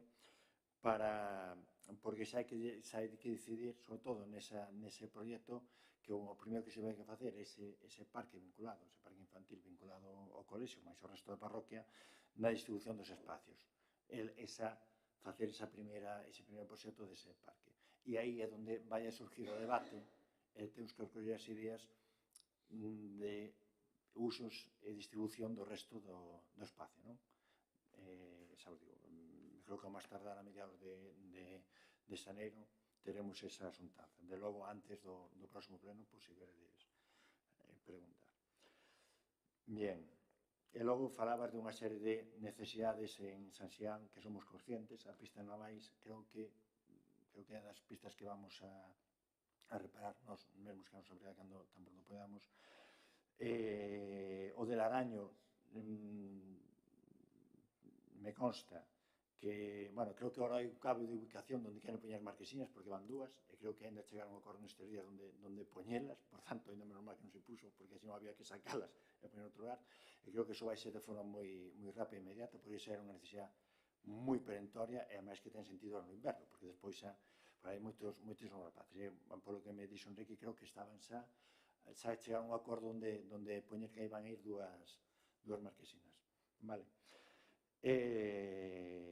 E nada, somos tamén conscientes das reparacións que necesita a pista polideportiva, eso vamos a ver cando podemos facer, máis a outra cuestión que mencionabas, vale? Bueno, e ora queda por último punto, rogos e preguntas. Bueno, nada,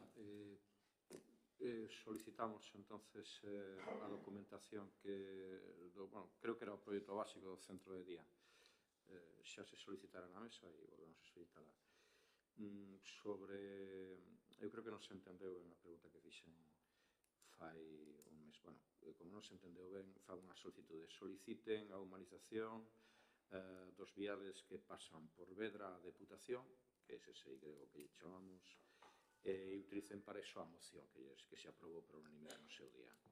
Dicir, que soliciten a Deputación, no marco desas obras non, pero no que queiran. Soliciten novamente que se executen, dicir, se executan a metade da moción, que executen a outra metade.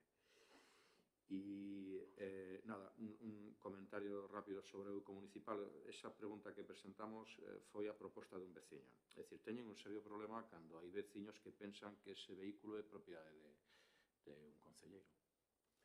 Solamente fago ese comentario, é dicir, cando os veciños nos piden que fagamos esa consulta é porque pensan que pertence ao concelleiro. O mellor ese uso é demasiado intensivo. E sobre as comunidades enerxéticas, nada, cando presenten esa moción, si está correctamente construída ou si queren consultar antes, que se consultará, imagino que terán o noso apoio, por supuesto. E nada, é solamente unha reflexión. É unha pena de que non desenvolvesen nos últimos 10 anos as nosas propostas de sostenibilidade enerxética municipal, porque ahora mismo teríamos unha baza increíble con unha futura comunidade enerxética en Vedra. Sería un sueño, pero bueno, para outro será. Solo un comentario, ou se quere responderme mellor. Cando dixo cando se foi por aí fora, de vacacións ou o que fora, pero non falou de cando se foi a Madrid ou o día que se vai a Deputación da Coruña, que imagino que ese día non virá ao Concello, ou vai a Madrid e volve ao Concello. Deses días non comentou nada, iso tamén é interesante saber cantos días son. Despois, quería preguntar que se vai facer no arquivo, que hai 3.000 euros no orzamento, se vai poder abrir, bueno, os arquivos municipais, aparte de para custodia e tratamento de documentación, teñen unha parte de divulgación moi importante, que neste Concello nos está traballando na divulgación. Temos unha documentación moi interesante, propia, e tamén ás veces doada de Argentina, así, que estaría moi ben facer un traballo con ela e divulgala tanto aos estudantado como tamén para o público xeral. Entón, espero que se empece a facer algo disso. Entón, despois, tamén solicitar que cando se fagan as obras en viñedos, que se lle recorde ás empresas que hai que limpar a vía pública. Dime que en Illobre que hai unha vía actualmente que é bastante complicada de transitar porque está chea de lama. Tamén despois, bueno, na noticia está falando dos 5.000 habitantes que parece ser que se van perder. Falaba de que o transporte melloraba. Sempre di que o transporte en Vedra mellora, que mellorou o 300%. Entonces, quero recordarlle que aquí se dixo moitas veces, tamén eu dixeno algunha vez, que non había un autobús antes das 8 da mañá, agora haino, grazas a que o persoal sanitario de Silla de Lalín o solicitou e se fixo, e tamén a última hora da noite, pero, por desgraza, claro, só fai a carretera de Ourense. Entonces, os veciños e veciñas do interior do concello perden esas oportunidades. Entón, non estaría tan ben cando os de Silla de Tal conseguiron para nós algo que eu creo que é bastante importante. A ver se se pode conseguir para o resto do concello. Despois tamén, bueno, estaba aquí mirando o boletín municipal. Os boletíns municipais a mí sempre os miro moito, parecen moi interesantes, pero faltan partes.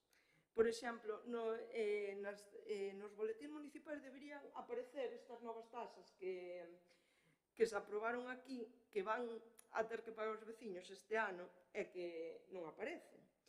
E despois os veciños veñen a preguntar a min porque ven o run de que amplían, de que vai haber que pagar máis diñeiro polas taxas e non aparecen nos boletíns. E tampouco está na web actualizada, ainda que o solicitei xa fai 2 plenos. Entonces, que estas cousas tamén hai que poñelas, non só o bo, tamén o malo. Para iso é un boletín para que todos os veciños entendan as cousas. Despois, tamén quería saber se me poden informar de cantas actuacións culturais se fan directamente desde o concello. Porque aquí, tamén no boletín, hai unha parte de feito polas asociacións e aquí hai outra parte neste mes de Nadal en Vedra. E dentro de Nadal en Vedra, a maioría das cousas, hai un par que non, pero a gran maioría é feitas por da AMPA, da Coral, da asociación, da non sei que. Entonces, quero dar por suposto de que o concello, aparte de... Temos moita sorte no concello, eso sempre dicimos, e eu volvo a remarcarlo, e máis agora nada, de que temos unhas grandes asociacións que fan moito traballo, pero o concello tamén ten que facer un traballo cultural que eu creo que se está deixando un pouco de lado polo gran traballo das asociacións. Entonces, a ver se se pode facer un traballo cultural desde o concello directamente. E, de paso, trasladar a parte das asociacións o que estean feito polas asociacións, porque aquí iniciativa das asociacións quedan 2, cando a maioría do que está arriba é iniciativa das asociacións. E nada máis. Se te queres dicir algo.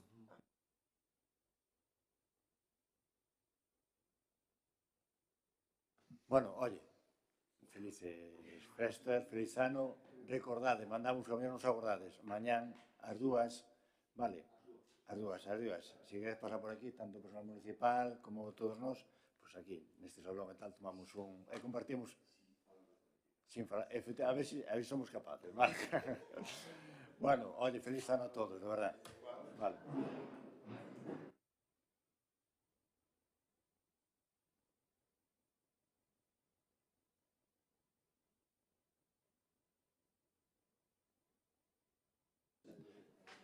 Adiós, Diana. Adiós, Enrique.